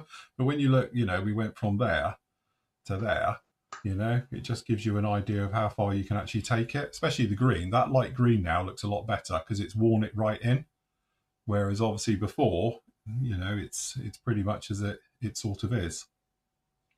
So yes, but it is. I'll tell you, I always say Bob Ross because you can keep going at this and go at it and go at it and go at it and have a right, good time with it because it's a lot of fun. So yeah, so you've got that. Then underneath for the underside bit, you can obviously, we got this down in here as well. You could carry on and add, various more dirts and staining and stuff under here now as well. So you can do the old. Just put a little daub, if you like, in the crosses or T sections or anywhere that's got plenty of dirt and grime. You can just sort of come up and add them into them.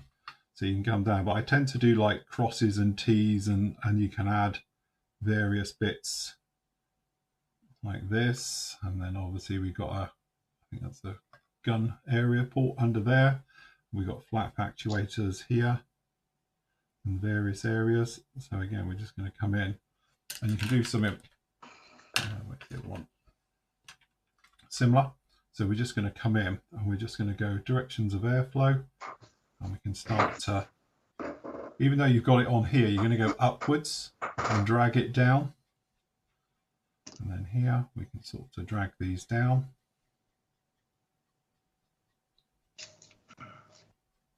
I say, we like greens and greys. They've got to be probably the best two colours to weather for me.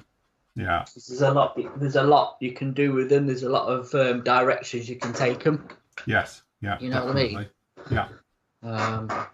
So yeah, I do. Like I say, I'm looking forward to actually when the E25 is ready for weathering. Mm-hmm. Is to hit that with some stuff, because like I say, it's wrapped up here in the cable. It's just the two right colours with neutral grey and olive drab. Yeah. Just really good colours to like manipulate and weather and stuff. So yes. It's all about layering up as well, isn't it? Not trying to do it all in one. Yeah, that's a really good point there, John. Yeah, you don't want to be doing this in one hit, because obviously you lose the depth as well. If you do it in one, you get one layer. You do multiple layers of, you can really start to sort of wear these in. But this is just using these oils, as you can see, neat, and you can use them for blending. And you know, we often joke about it, just like makeup. It is, Andy. Yeah. Thing is, while you're doing that technique, you know, like we've been hopping on about raised panel lines and stuff of late. Do you know what I mean? Obviously, with the monogram kits and whatever else, the oils are brilliant for that as well, for highlighting raised panel lines. Yeah, and especially if you use them neat like you are there. You know, I tend to do like you did with the green and the brown. Do the fading and sun bleaching effects first. Mm-hmm. Leave it, and then come back and add all the dirt and grime and just think about what you're doing with it, really. Yeah. And that's literally just single oils down in there over the wash. And then again, you can come in, if I grab my little dish here, and take a tiny little bit of fill-off. So what are you going to use for fluid leaks? Well, this is it. So you could use it neat, or you can do little staining. Oh my God, I'm getting low on X20. So, you know, these ones down in here, then you can take literally, we got some thinners just literally here. Take that, knock it all off your brush, because as soon as you put any type of thinners near enamel paints, it goes back to being a water. So we're just going to pop that down in there. And then with this one, for your leaks and everything, you're going to reactivate some of these streaks, and you can just sort of drag them then. And they'll give you a more sort of watered look. And then obviously, depending on your colour, we've got here a tiny, tiny little bit of brown, for instance. So I'm just going to add a little bit of brown into those. And then we'll get rid of all of that off the brush. And this is just literally dry brushing. So get it onto here, but you've got thinners on your brush. So you want to get most of it all off, and then you can sort of now just come down with it and start dragging them and streaking them, because this will allow it to move. Where the other one, they stick very heavily, this one will let it go. Let it go, let it go. And you can start to do all types of quirky things, but you can grab it with any colour as well. And then once this goes in, if it's looking, you know, too strong, then obviously you could flick it off and change out. So we're just going to change to an old brush here. And we'll just fade them back a little bit. They're a little bit too strong, because we want them as a sort of an afterthought, not as a real thing. But again, you can pick pretty much the little ones in all of these. These are the real ones behind the pylons. I'm just going to a little dot in each. And then again, with our little brush, mixed in with that little bit of thinners, a little bit of browns on there, we can create very nice sort of sticks and stains. I always find personally as well, you can't have enough brushes for oil work. Yeah, you do need quite a few, because the thing is also you don't want to contaminate colours sometimes. No, and once you've wet them, it takes ages for them to dry, and you don't really want, you know, you want them slightly damp. Yeah. Moist, slightly moist, if slightly you want to say. Moist, mildly moist. At the most, or dry, don't you? And once you've cleaned them out properly, because it is a funny substance, oil paint. Yeah. But you do have to kind of really clean them. It takes ages for the brush to dry, doesn't it? Yes. And that's just because it enamels, though, isn't it? Just being a bit. I've always found you need to be, it's absolute sparing with the thinners. Yes. Yes. Yeah, Oh, definitely. absolutely. If it starts getting too wet, you just get a That horrible was chalky mess, don't you? that was my problem first using oils. Is I had the brush far too wet, and that is not the way to go. A real slight bit of thinners on there is the way to go. So There you go. once you get the hang of it, though, it's really quite a nice technique. I find it relaxing and a pleasure to do it. Mm-hmm. But it's one of them, again, like we've always said, you've just got to crack it, haven't you, really, how it works, and you're away then, because you there's loads of options. So yeah. Can I just make a quick public service announcement? Yeah. Yes. George, I've just been going through the sales. I just noticed that your discount didn't go through to Vulcan, so I've refunded you the discount difference. There you go. Look at you. Well done, Andy. Have we sold our 15 Harriers yet? Come on, guys. We want Phil to build it. Come on. I don't think we've sold one. Phil, 50, that's all we need. Matt. What? Yeah, we sold loads of them. We sold 20 up to now. Yeah. Bollocks. Oh, yeah. Oh, sorry. Yeah. Damn. I don't. Not falling for that one. Yes, you are. You forget I can check. Does the, all the invoices for proof. Yeah, I can check, Does the 72nd one count, Phil? No. Oh, come on. 15 Harriers, you said. You didn't say it had to be the 24th one. No, I did. I said No. GR once. No, I think we need to replay that. So yeah, that's it. It's it's one of those ones you can go from clean and you go right the way through to filthy. It's literally a matter of how you want to do it, and again, it's your model. One of the biggest things we often say about this, and I know we harp on about it a lot, but it literally is your model. You do it to how you want it to be. So you can make it as filthy as you like, you can make it relatively clean, you don't even have to weather it. It literally is personal choice. But like John was saying, it's layering. Each time you put down a coat, you want to stop, let it do its bit, work on something else, let it dry, come back, put another layer onto it. Because just like, in real life, things weather in layers. So, it's not going to get all that in one. It's going to be built up over time. And obviously those layers sort of shine through.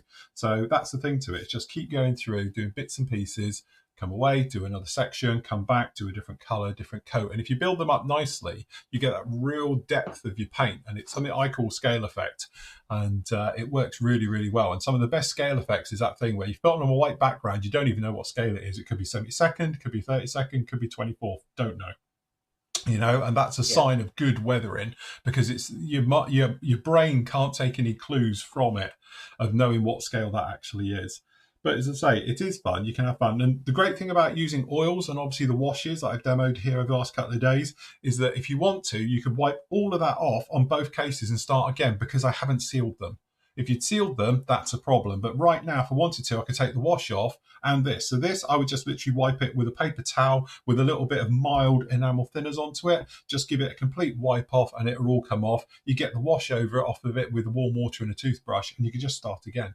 And there's no harm to it at all, which is one of the nice things I like with it as well. So if you are doing it and you're thinking, and I've done it many times, that's too much, that's too little, it's an easy fix. So yeah, do like it. In YouTube chat, Phil, Kieran says, any chance you can put this segment up as a tutorial? I know he's done it before, but I've certainly learned a lot from today. Yes, of course I can. Yes, not a problem. To be honest with you, the next couple of parts for doing the lump itself, because obviously here's the lady itself it's all going to belong to. I'm going to do this one, and what I can do is take away some standalone ones for it and things like that. But, hopefully I've shown how quickly and easy it is to do it. It's not a mass problem.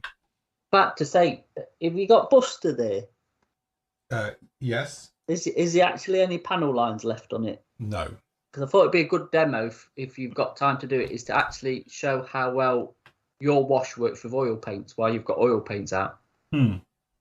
Because it does, doesn't it? It reacts with the clay and you get some really nice. I'm just wondering if you've got something you could quickly knock up. I could probably do it this afternoon. Okay, we'll do that this afternoon then, because it is worth showing, I think, like I say, how well it does work with your wash.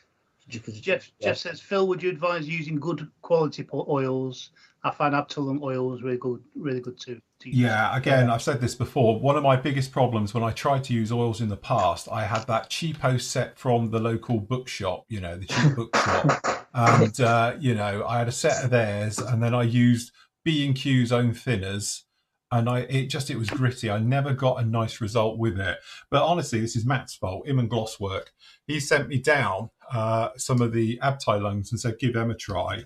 And I did already add some of this, which is what I usually use, which is the old De Laroni low odor thinners. And it's like night and day, because the biggest difference is that it's smooth. When you thin it, it goes to nothing. Whereas my other ones always were a little bit gritty, and it used to stick. It didn't flow. You couldn't blend it, for one. It used to stain, rather than blend. So I think it's got a much finer pigment in it, hasn't it? I think. Yeah. I think it's what the artist grades. Obviously you can still use the proper De Laroni stuff and stuff like that, but the cheapo ones are a bit. Yeah. The thing is, again, the colours as well. Yeah, as I say, the colours are right for us, aren't they? The Abteilungs. I mean, even if you're not using like the Abteilung ones, if you're going down like the Windsor and Newton or the daily, there's certain colours in there like burnt umber, sepia, obviously the navy blue, the yellow. You need a selection, don't you? The primaries are always good to have in as well. But what's the other one? Raw umber's a really good colour as well. Mm-hmm. And you might think, they're like the Abteilungs, they're really expensive, but a tube will last you a lifetime. Yes, you waste more than you use, and I think that is the problem with oil paints. But like I say, they do last as well a good few days. If you put them, even if you put them on your cardboard and drain the oils out of them, you can get a good few days out of them. I think Mike Rinaldi is quite a, who's an armour model, who's quite a advocate of oil paints and what he does with them, and he, you put your little selection out on your cardboard, you'll get a good few days out of it for it. Yeah. This one, I'll use this over a couple of days. And the other thing is as well, a good tip that he says as well is to actually put it in a resealable tub, which will again stops the air getting in it, and will I think then you can kind of stretch it to about a week. Before they've gone off. But the other thing I think as well, which is a bit of a myth, I've never said it before, is once they're dry, you're not going to reactivate them again. No. They've gone. Yes. And I think that's the myth where people, I'm going to go out, I have to keep putting a sealer coat over everything. You don't, especially when they're drained. I reckon 8 hours. If you put them on, you can go over them with a different colour and you won't reactivate them. Depending on how warm it is as well. But yeah, that myth where I've got to put another sealer coat in between to put another layer on, and that's just rubbish, absolute crap. So in our chat, right, Adam Reeves says inherited lead oils from a late mum last year, and it's useless compared to Abteilungs. Again, it's quality and what they are, isn't it? And it's like any paints. There's different quality of paints, isn't there? Yeah, of course it is. Yes. So, see, if they're a good quality artist oil paint, then they'll be fine. Yeah, but again, the other thing we always say, I think Phil said it as well, get a good quality odourless thinner. Because that is, again, makes a world of difference when you... I think the key thing is if you look for a low odour thinner, it's been highly refined. It's a proper artist one. Yeah. So that's your clue. If it says it's a low odour, it's been refined really nicely. It's not like the rough cut. Because just like we spoke about before, thinners, they're not all the same. Everyone just thinks an acrylic thinner is the same, an enamel thinner and a lacquer thinner. There's different grades of it. You get the real rough stuff, which is designed for cleaning your brushes out, and things like that at B&Q. And obviously you get the artist ones, which are designed for mixing high quality oil paints or pigments and things like that. So, and it is the same. So naturally, by good quality paint, good color quality, thinners, and also some decent brushes. And I know I'm a bit of an animal to it, but I do like the AK brushes because I love them. The orange, the orange ones, I do, and they're really hard wearing as well. Like I say, that's what I use. I'm quite a fanboy of them orange brushes. I think they're brilliant. And like I say, you get that survival set. Yes, you've got pretty much all the ones you need in that to start with your weathering. So, to be honest, if you've got, like Adam says, they're good quality Windsor and Newton, you still have to be a bit careful because Windsor and Newton have quite a large range. Yes, of they different do. quality oils. just try mixing them with some thinners. You'll soon see, because if it's a cheap oil, like Phil said, it goes really gritty. So You'll notice it straight away when you do it. What you need to do is then take a little pallet down to your local supply store, like local art store, and start opening and testing the paints and seeing which one's nice before you buy them. I'm sure they love that down at the range or wherever. Adam says, what's the difference between low odour thinners and what's that, Sansador? I don't know what Sansador is. Sansador is a low odour solvent. I don't know. Again, you want a white spirit, don't you? You don't want a turpentine. You want a white spirit. Yes. Sansador evaporates slowly. Oh, right. Increasing the bedding time, and it's suitable for. Oh, the advert's just come in front. Suitable for thinning oils and cleaning brushes. Suitable for oil and alkyd colours. The thing is, oils take a long, do take a while to dry compared to most other things. So I don't think you need a slower drying thinner. Just a normal, odorless one. There's fast ones as well. You'll have more than enough time to manipulate your paint. More than enough for it will go off. By the looks of it, if you wanted to paint the Sistine Chapel, then you probably want to use Sansador, but give you time to. If you're doing your little 1/72 Spitfire, I think it might be a bit overkill. Yeah. Anyway, any takers yet for this Harrier, Andy? Let me just check. I think you've got away with this, Phil. I'm not happy.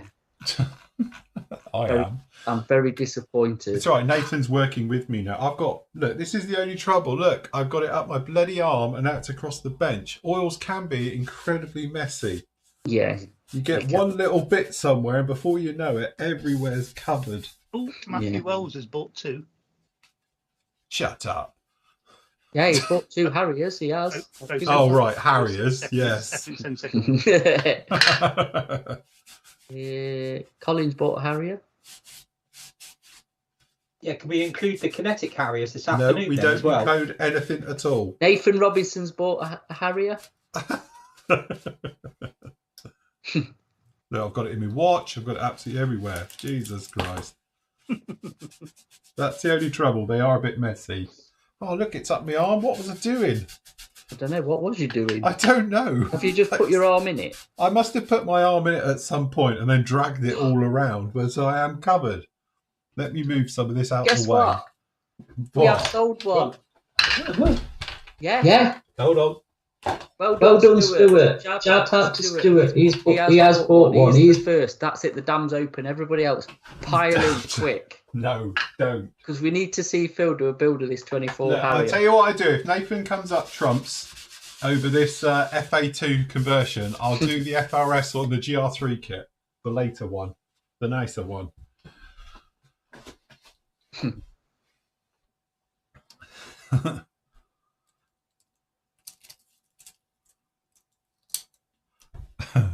Yeah, Tim put, was it a mistake?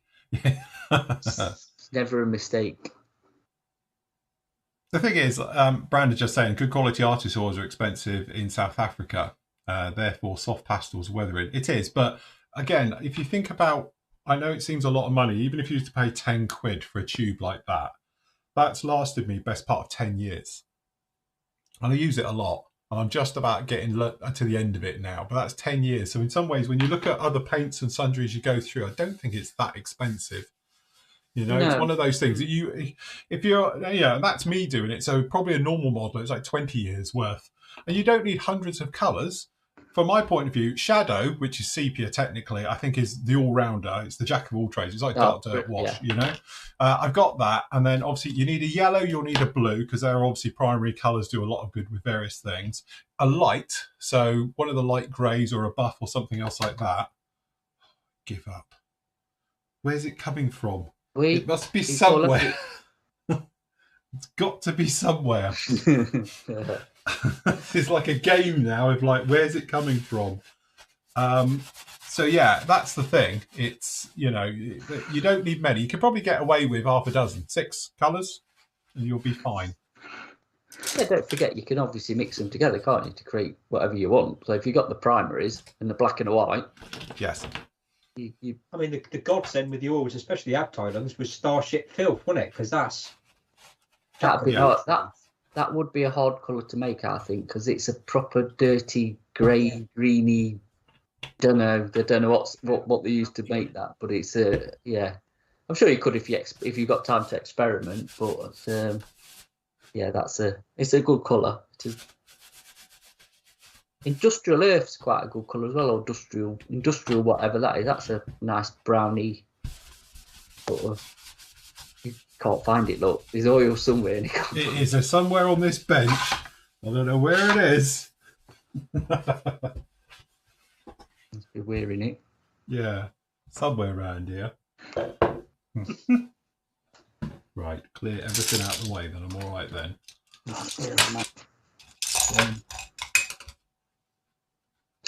Yes, it is a bit of a game changer. It's on the end of a brush. Ross is just about to start building the 124th Airfix Mozzie. Ooh. Oh, be careful with the gear on that. It's a bit soft. Well, not soft. It's a bit weak. It's crap. All right, Let's crap. be honest, it's rubbish. Yeah. Upgrade. So you might want to just upgrade it a bit or something. Yeah. Can you pin it? Can you drill it and? That's what I was thinking. You might just need a bit more strength because what it is, they've used the correct fixings, but in scale, it makes it incredibly weak. Yeah, it's rubbish, really, isn't it? Yes.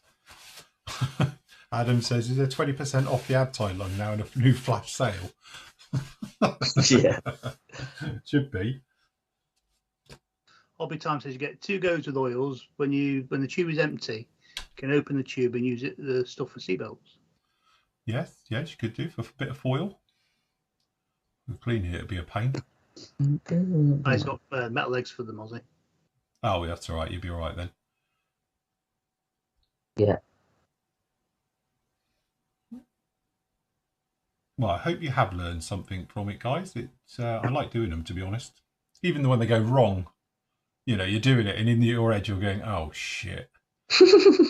That one went all right actually, but I've done them before, and it's like, this isn't going how I want it. We'll just add a bit of this, hoping to hell it works. Yeah. Yes, the trouble when you do these things live. Yeah, Rob's got the B17. He's got a 30-second scale Lank and B17 to get through as well. Crikey, Rob, you got a big place to put them all. Hang them on the wall. Got the others are hanging behind me now. So What's the old 48th Hellcat like? Really nice, really really nice. yes, I built that. Yeah, brilliant that is. Really nice kit. Yeah, Phil built it. I built that. Yeah. Is it still alive or did it get crushed? No, it's actually. Do you know what? It's in the cabinet and it's all safe. Oh, good. So it's all right. He says, looking for it. There it is. Yes, I can see it. No, you really enjoyed that, didn't you? I did. Yeah. No, it's a really nice build actually. There you go. Decals, not so. There's a finished one. My wife destroyed it and broke the undercarriage off it, so I ended up using it in my buster. Well, he's going to build another one of them. I've got five to build, yeah. That's including 2 of them are dual sets. One's the Royal Class one, and I've got the one that came with the Royal Navy. This talking of Royal Class, they seem to have died a death, didn't they? Yeah. So I was saying about Eddard limited editions. I think they should be called special editions rather than limited editions because yeah, they're not really limited nowadays. They're not really limited, are they? No, not after some of the cases where they were, Released. limited edition Hind. Oh yeah, limited edition Tornadoes. That's we forgot about that. This afternoon, Andy's going to do a tour of his Shelf of Doom, aren't you, Andy? Am I? We are Yeah. now. We said you'd do it. Most of them aren't even on my shelf. Most of them are tucked away in Well, places I can't get to. get shell on it. The viewers want to see. So yeah. You need to get Nathan to do a tour of his garage. Yeah. I really want to go up and see his garage at some point. Yes, We only see the little bit, don't we, where his bench is. I've had the privilege of rummaging in there. It is like an old dusty model shop. Yeah. It's, Peter says, quick question, will PM ever do gift vouchers? I'd even go back doing a blooming gift voucher. Somebody else has asked before, haven't they? I don't know. Can we do gift vouchers on this? I presume we can. I think it can. Yeah, I think it can. Something we'd have to look into, but it's like, yeah, something we'll have to look into. Yeah. It's past. We're going to do another 5 minutes because we were a bit late. yeah. Yeah, another 5 minutes then on last of the Shark for a fix, yeah. And then at once We will look into that for you, Peter, and we'll see what we'll get on with that one. Yeah. It's something we've talked about before, isn't it, in the past, but Hobby Time says about the 24 scale Typhoon, can't find the metal undercarriage legs for it. Mine were by G, what are they called? G, I think. G Unit. Well, what were they called? It was G G-Force? something. There were brass legs for it, so I used it on mine, not G-Force, G-string? no. G-Spot. Something they were called G something, and they're brass and they're fantastic, and you could do with them in that because they are bomb proof. G. Louise? I wonder if they've been discontinued. Maybe. Yeah. Don't think you do it like that in Brassing, head odd. I don't know if they do a resin set for it. God, I can't remember what they were called now. Hold on, perhaps I've got it on the description of it. great modelling. Are you guys going to Telford this year? No, we're not. No, not this year. We weren't planning on going as trading, were we? But we were thinking of going as funders, but our accommodation fell through. We need to get some T-shirts made up with that on. We're not going to Telford. 2022 edition. Yeah, the 2022 World Tour. Blank.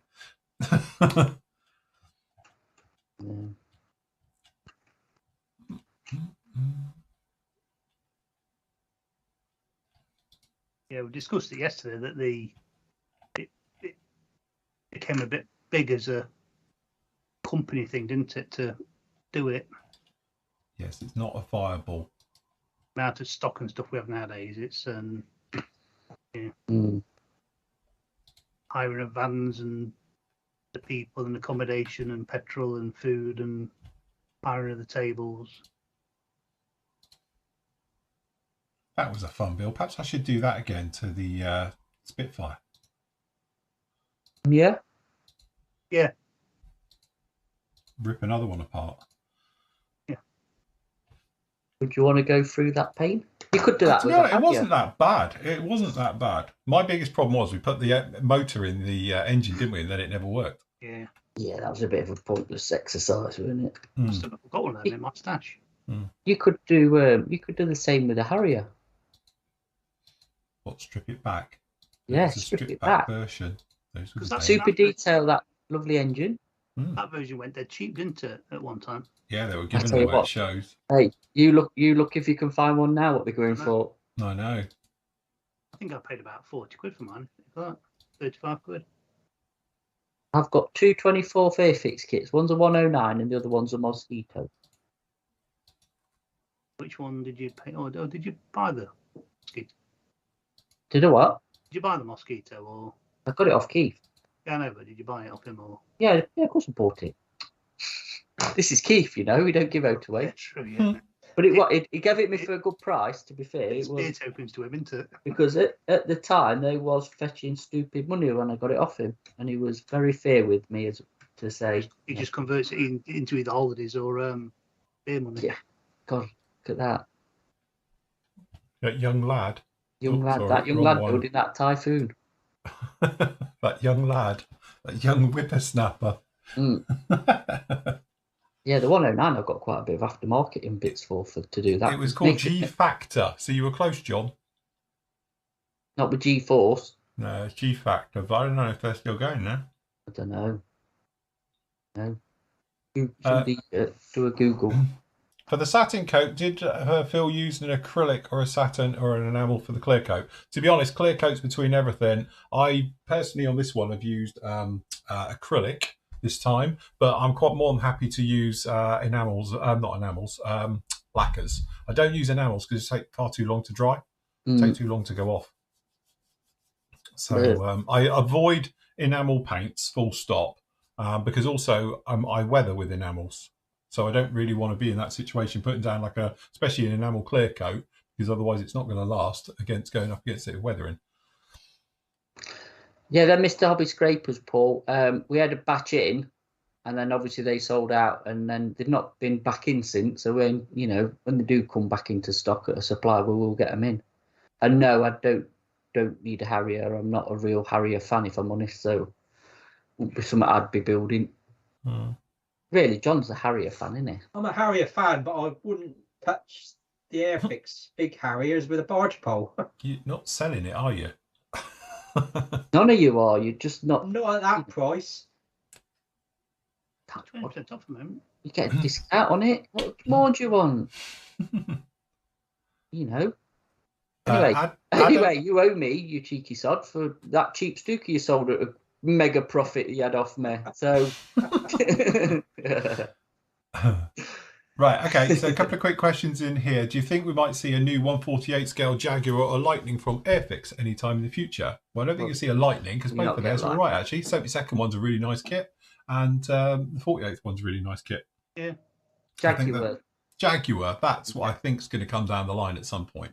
Somebody needs to do it, don't they? Let's be honest, because the kitty, there is the old Hella Airfix one, which is proper, just now ancient and not great. And then even the one you built from Kitty Hawk weren't bro, was it? Let's be honest, it's got its problems, and you can't get it anymore. So, yeah, there's a big hole there again. There is a hole in the market, definitely. For a decent Jaguar, definitely. Yeah. Jeff from Australia says, "What was the worst kit you've ever built?" Mine was Airfix 124 Mustang. Went in the bin. I've heard horror stories about that. It's not a great kit, let's face it. Not as bad as the Spitfire, though, isn't it? It's in that stable of them all, isn't it? But then the 190 wasn't too bad, and the Hurricane I don't think was too bad, but the Spitfire and the Mustang were a bit ropey. Worst kit, we get asked this a lot, don't we? I think there's some that have been limited run, like a classic airframe Blenheim that I built, but I did it. It was a challenge, but got through it. I think Phil can just say categorically the F18 from Revell, because it's just awful. It is two on there now. Obviously, I've got my old faithful going back to the Colette Air models, 48 scale solid resin Hawkeye, which is just an awful kit. You just don't touch it with the barge pole, but you don't have to now, because luckily there's Kinetics, which rebox by Italia and that, so you're fine there. But again, the F18 32nd Hornet is crap. To say, it's new as well. To say it's a new tooled kit, and to say that you have to basically cut it up to be able to make it fit, and they point it out in the instructions, is just terrible all the way through. So I think my hardest one, which was probably the worst one, was a 148 scale Oyster. I can't remember who built it. Did it Fly? I remember AZ, in it? Is it AZ? AZ? Somebody did. Yeah, I know which one you mean. 148 Oyster that I built for my dad. It was a plane that he flew, and that was hard work to build. Mainly because there was no mounting points for the wings. The wings went directly onto the canopy, but the canopy was vac formed. Oh, and it was just, challenging. Yeah. But that's the, like the limited run nature of it, isn't there? So what you've got to deal with. I think, like I say, with a more, shall we say, established manufacturer like Revell and the F18, he's just, that's just no. Yeah, that was just a cop out from them, wasn't it? That was just putting the corrections in the instructions rather than actually correcting it before it went in. An abomination of. And also, what annoyed me, it wasn't the first release of that particular kit. It was technically a reboxing upgrade of the previous one that was wrong, and they never bothered to correct it. So it's not like they can claim they didn't know, because this is and also they've done another version as well now. So there's technically 3 of those kits floating around now. I can tell John's as well is a Kitty Hawk SU35, isn't it, John? Yeah. There you go. That's the reaction I was expecting. I don't know if that was so much the kit as in the plastic. It was just the instructions. There was they were getting port and starboard mixed up, and by the time I realised the problem, it just wouldn't go in together. Too late then, isn't it? And that's Yeah. that's the issue, isn't it? Have you ended Airfix then, mate? Is it done? Yeah, I was going to say, we're doing your dropout for Airfix. Yep. That's it. Just So quick, Airfix is now. Alice says, have any of you guys built the 1/72 scale E3D AWACS? I know a few people have had a few and then sold them, and had a few and sold them, and Yeah. seems to be some one that people buy and then sell into it rather than building it. The TSR2's a handful as well, isn't it? The Airfix TSR 48 one, apparently. That's not brilliant. Yeah, I've got that kit. Yeah, sell it, mate. It's in my stash. Crap, sell it. No, I'm keeping that. It'll be worth a fortune one day. Probably is now, to be honest. Yeah. Because I actually think from the company's point of view of Airfix, that was a brave release. Yeah. Because it's never seen service, did it? No. You know, obviously the prototypes obviously got cancelled, and well, it's a bit like when they launched the Nimrod, wasn't it? Because they launched the Nimrod kit just as it went out of service, and then obviously I think they might have been hoping that it was going to carry on, wasn't it? And then the axe came and fell on the Nimrod program, and they ditched the idea of doing it, so that would pay to that kit. You know, if they re-released that Nimrod kit, I actually think that'd be quite a good seller, because it's not in service and it's had enough time now. Yeah, to become for people classic. to reminisce about it, Yeah. like the Shackletons and things. So I reckon that won't be a bad seller if it re-released. Yeah. Whether I don't think they'd ever will. I got that. That's one of my kits that I won't sell. Nimrod. Yeah, because I've got there the TSR2, I've got the Nimrod, I've got the Valiant, I've got the Victor, I've got a Lightning up there, the 48 scale one, and I've got the Javelin. So that's you're going to have to start tackling them at some point. Airfix collection. Well, the thing is, I would like to do, like I said before, we did the Vulcan, so that's done now. So what I would like to do is obviously do the rest of the V-Force, to do the Valiant, and then obviously to do the Victor as well. So, and now I can just hang them on the wall next to each other. But not tackle the Nimrod. Well, yeah, but again, yeah, I do like the Nimrod. I just don't fancy building it, if that makes sense. So that's just one there to sit there, is it? Yeah, I've had it, and it's one of those ones that's been in my stash since the day I bought it. I've never sold it or moved it on and rebought it, and it's something there that I probably would love to do it at some point, but at the moment I've got no inclination to give it a go. Yeah. So that's fair enough. Which is pretty much the story of my entire stash. Yeah. John's flogged his bloody bombers and that, because I've got that TU, you know, the Swan. Oh yes, the Blackjack. The Blackjack. Now, but John's flogged his, I take it. Yeah. See? Gone. It's gone. It's gone, isn't it, John? Just got rid of it. No, fair enough. If you're never going to build it, what's the point in having it? It's just taking space, isn't it? Quick question down here as well, which I saw for me. Phil, what are the scale aircraft conversion undercarriage like? As they seem to only ones I can find. I'd be careful. The only trouble with those is, I could be wrong because I haven't looked into them for a long, long time. But last time I did use them I got a feeling I bought it for the Raptor when I did the 48 scale Raptor. They're white metal and they were crap. They were just too soft. And to be honest with you, what annoyed me is that they got the ejector pins where they're a blatant copy of the kit parts just in white metal, and they didn't even bother to fill and get rid of them.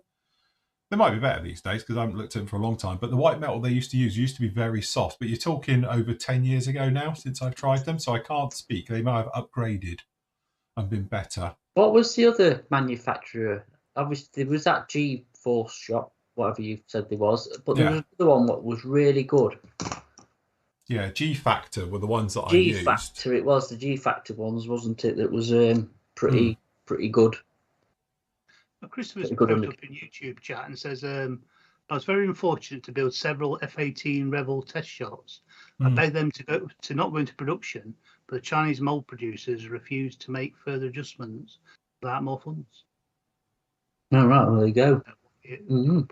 But again, I'm not, well, as you say, we've had run-ins, Christopher, as well with Revell over different things. And I can understand that. That makes sense. Revell probably do it to a price budget and then that's it. And they'll put it out no matter what.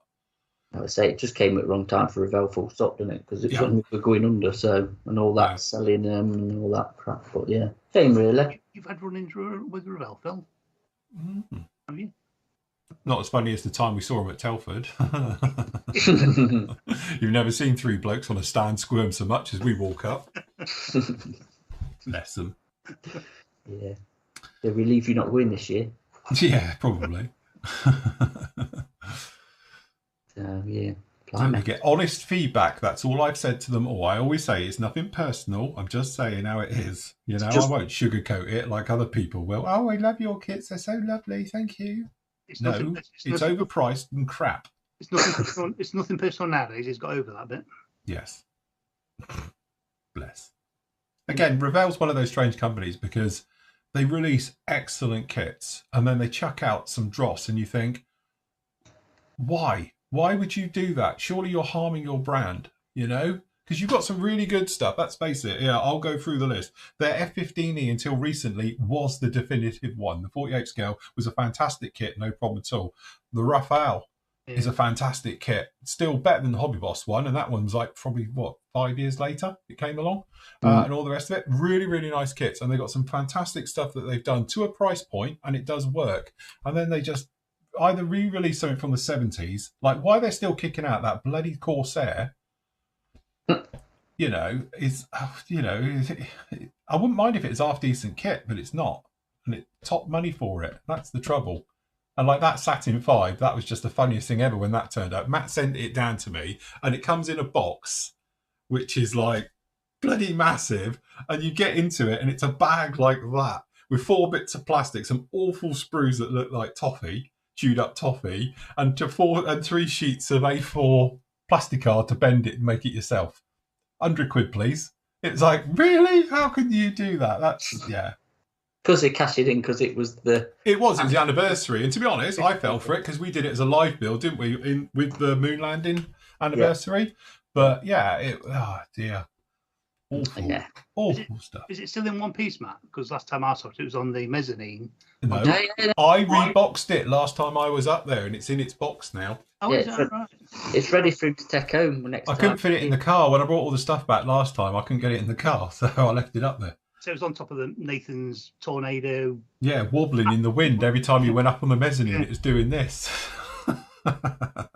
God, that Jack's asking about aftermarket for the 24th Spitfire. Which one? The new one? Yeah, you won't get anything for the new one yet. So give them chance. Give them chance to release it before they get on it. So if you're looking for some seat belts, look at Air Scale. They're generic, but they do RAF, Luftwaffe, and US Air Force Second World War ones. But surely the Hurricane ones would have been the same as the Spitfire ones, and they are nice. They'll be available, won't they? So. But yeah, it'll be a while yet before you see anything for the new Spit. Well, to be fair though, they're going to be all over it, aren't they? Aftermarket people. So yeah, just give it a few months and you'll be the market will be flooded by it. Yeah, it will be flooded. Yeah, you'll be getting 3D cockpits and, like say, seat belts and wheels and undercarriage and probably resin engines and God knows. Because to be honest, we did speak to Pranjit. Actually, it would have been a year ago now when we had Airfix on here, didn't we?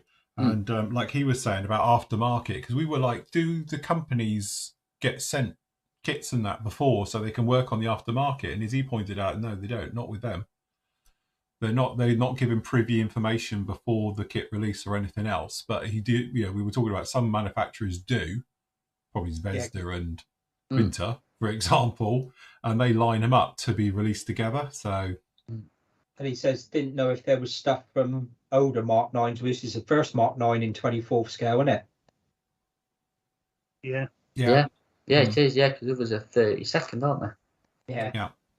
So, still got your says, sorry, I was going to say, Sean just says, is the Airfix 24th scale ME109 worth buying?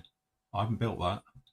Can't vouch. You got it, Matt? Or... I've got one. And I know Nathan has, so you can ask Nathan. Actually, it's a 24th early 109 and nobody else does one because the trumpeter ones are later ones. I think they're G's and K's, I think. So it is it's from the 70s. It's one of the things. But actually, I think there's a lot of stuff you can get for it upgrade-wise and a lot of aftermarket decal schemes as well.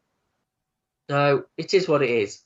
I think it's not up to current standards, but a few years ago we were donated some 24 scale airfix kits, weren't we? Yeah. And we'll add one. Did you have one, Phil? Should have. Stephen, No, I didn't. I didn't. You all had those, and I didn't. I was very upset. Just saying, but I didn't make a scene, did I? Didn't cry. Didn't throw me toys. Storm off the bed. 24th scale Harrier, then, isn't it? Exactly. But no, I wasn't in that group. Have you got all the freebie 24 scale stuff? Matt and Nathan got a 109. John got the Stuka, didn't you? Yeah. And you got I got a 190. 190. I got the. Which one would you have built, Phil? If you had picked one? Harrier. Crowdfunding. We could start a crowdfunding page. No. Which one would I pick out of them all? As I say, the only ones I actually know, I've tried to build the 24 scale Mustang and I've tried to build the Spitfire, and both of them were awful. I've heard that the 190 isn't too bad.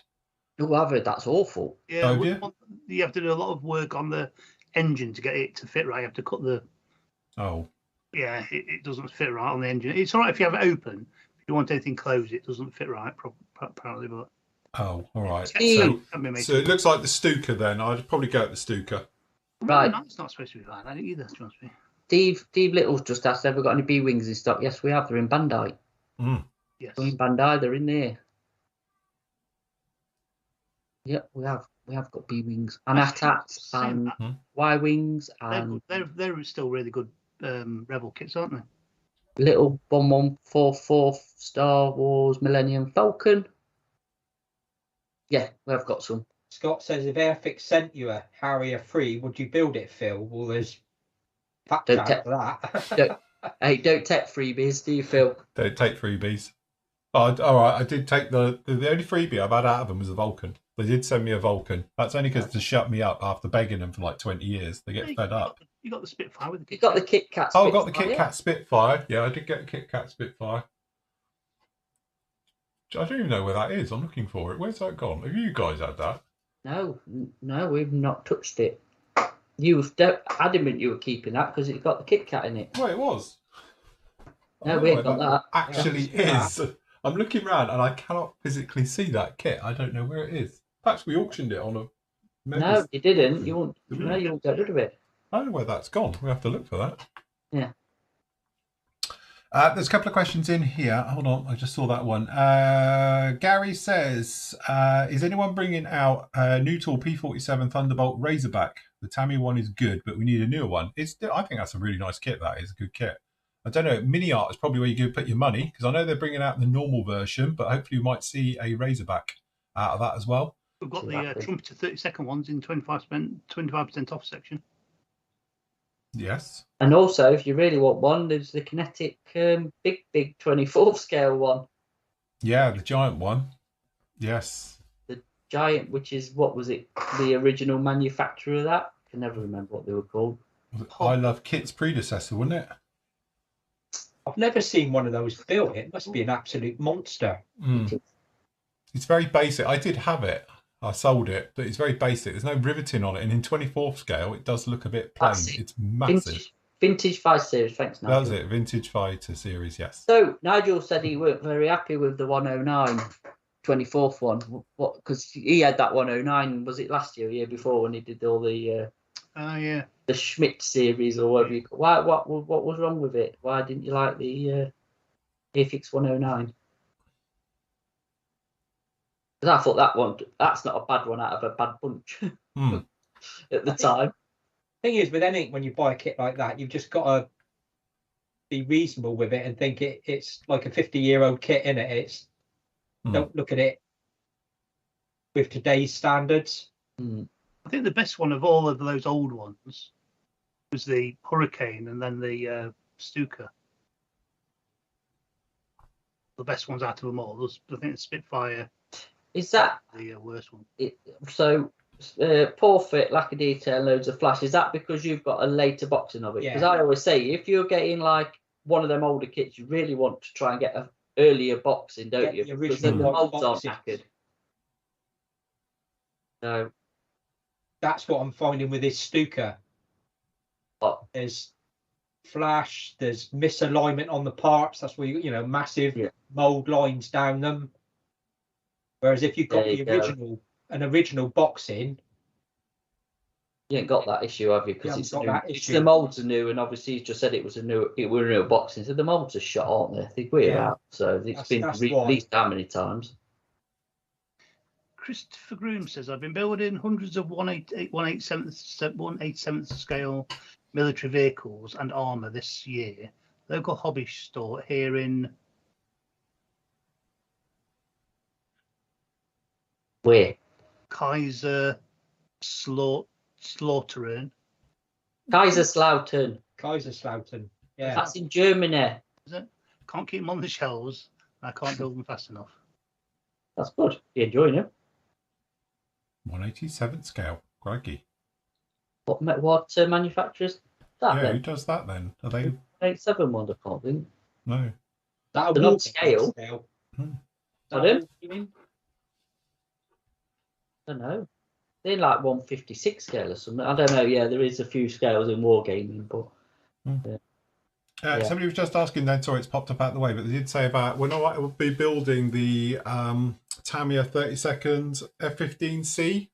Still to come this year at some point. It's here, it's on the list, it's in the pile, ready to go. It's just obviously I'm working on lots of stuff at the moment. So it as and when we get to it, but say Stuka, Sky Raider, hopefully that'll be finished this week coming. And then obviously we'll be starting on my Greebly build. You need to pull your finger out, Phil, because that Harrier as well. Well, this is true. Months left. You see? So yeah, we're already up to, you know. There you What go. the- It's HO scale. Yeah, Trident for the 1/87th. Hmm. And Terry also says Preza do them as well. Oh, I've heard of them. Preza, yeah. Ultimate challenge for Phil. Ames 1/32nd JU 388 conversion. JU 88. What's one of them? 388. No, 188. But what's a 388, Matt? Don't know. It's one of them paper ones. I think I had it. Huma Model did one. Is it Huma Model or I am actually selling a very rare special hobby 72nd. Yeah, I've seen that.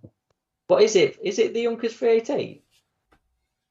I sold one because I sold the Huma Model kit as well, but there's one up and it's very rare, shall we say. At the minute it's on Evil Bay. Right. I can't think which one it is. It could be the 388. Anyway, just change subject, so we're running out of time. But I found something where if you go on Instagram and put in hashtag Flory Models or Flory Fest, you end up with this. What? I haven't got us on. Hold on. So look, we've got Tally Ho with us in the background. Look, Hey, it's Alex. Hey. look at that, working on Tiger 1. Oh, look, Rifle Tag 1. Mm. Nice one. Very nice. We've also got this from Jeff. Very nice. That's Is that the Esky kit. It's the Esky 48 scale Really? G91. Yeah. I'm looking forward to it. It's gone a bit quiet, hasn't it? The kinetic one. Yes. Mm. Yeah. We spoke about this one. This was on the Friday show as well. Cool, Very nice job. Sorry, I That's can't good. think what your name was now. But he is a member on the site. Apologies. Whoever you are. It looks like Matt last night in his grey top. But, That's what you needed, just a Batman on the front. You would have been When away. he was trying to yeah. It's uncanny. Flex the pecs. I thought it was man boobs actually. Yeah, put a couple of bags of crisps up there. Is it? Hey, Matt. Not quite as toned, a bit more wobble in it. Yeah, well, got to have the dad bod, haven't you? This is it. Very nice indeed. Sorry, why is this one not click through? And we got down in here from Jeff as well. He's working on, this is the Models Bit, 72nd Mirage 3. Oh, Models Fit, Phil. Very nice Models Bit. Hello, Models Hey. Bit. If you're watching us, we'll be in contact, won't you, We Matt? will be in contact with Models Fit. Yes. Sorry, we're just a bit busy this week, but we will get back to you this week. Yeah, we will. Apologies. That'd be nice. That's a nice kit, actually. Isn't Yeah, it? I'd like to build one of them because they've got a good reputation, those Mirages, haven't they? Yes. Very nice. Somebody was asking me about that. Remember when we had is it A&A model Mirage 4 in? If that's still available, and actually it is. I didn't know if it was or it wasn't, because I didn't know if they're at the Ukraine, I think. The 72nd one. Somebody needs to have 48 Mirage 4, don't they? Oh, sorry, Tomcat in here. I think we Yeah. saw this one yesterday, though, so that's all right. Is that a voodoo I saw up there as well? Voodoo. Voodoo. Oh, look, it's a voodoo. Sorry, I didn't see the voodoo. Yeah, Ooh. that's Jeff. Yeah, that's a nice one. Is that a monogram or kitty up? That's a monogram one. That's it. Where's your ladders? I didn't put them on mine. Did you get them though, don't you? Yeah. That's a great kit. Yeah, it looks really nice, doesn't it? Very nice. Is that straight out of the box, or have you rescribed it, or I can't really tell off that? It looks like raised panel lines on it, which I don't blame him. Does Very look nice. Does Very look nice. that. So yes, goes along with mine. Look, I loved it. It was great. Where is it? Here it is. Off Muzzer says Star Wars Bandai kits plus Flory models got me back into the hobby. Learn how to airbrush. Watch all your videos. YouTube. There you go. Nice. Happy days. Right. Good days. Cool. Very good. Okie dokie. We're at 12 o'clock. We are. I got the house together to myself. I mean, even see, so we're on day six of this. Part 6, day 3. Been abandoned. Yeah. I think I'm getting abandoned this afternoon, actually, from what I've been told. So I'll be on my own. So there we go. Cool. Right. Okay, then, guys, we will leave it right there with you. We'll be back with you at 2 o'clock for our final part. I will go through the listing of this as soon as YouTube lets me, and I will pick out another winner who will get something special, which I'll find, and we'll do some more prizes for the last bit. You want to be around, because I think you guys are going to do a couple of flash sales, are you? Yes. Well, yes. Flash sale, but yeah. Yeah. Last lots of flash sales. Lots of flash sales. So watch this space, and I'm going to chuck out some freebies and gifts as well. So you want to be here for the last bit of the show. Remember, if you've got anything, bits and pieces, chuck it out on social media and all the stuff like that, and I'll get to those as well during the last bit of it. So yes, all good. I think we're all sorted. Hope you enjoyed part 5. 3 minus 8 times by 4, part 5. And we'll be back with you for part 6 a little bit later on, where hopefully Nathan will be back, unless he's in overtime. And he might not. If the match has gone into overtime, does it do that for under 11p football things? Under 11s, it's like under 5s. Oh, is it under 5s? I think half an hour will be enough. Oh, the parents are probably having a punch up. Let's face it. Nathan's gone to an under 5s football match. The parents will be knocking hell out of each other for that. Surely, kids will be fine. Parents will be on each other. He'll be waiting for somebody before he can come in anyway. So, do they all stand there in shell suits? Only joking. We love you, really. Anyway, we will see you all this afternoon at 2 o'clock. So be there or be a dodecahedron. Be somewhere else. Or be somewhere else. Probably more enjoyable or something, and all the rest of it. So anyway, we are out of here, guys. Let me divide me little thing. There we go. We'll see you later. Say goodbye, gentlemen. We're out of here. Bye.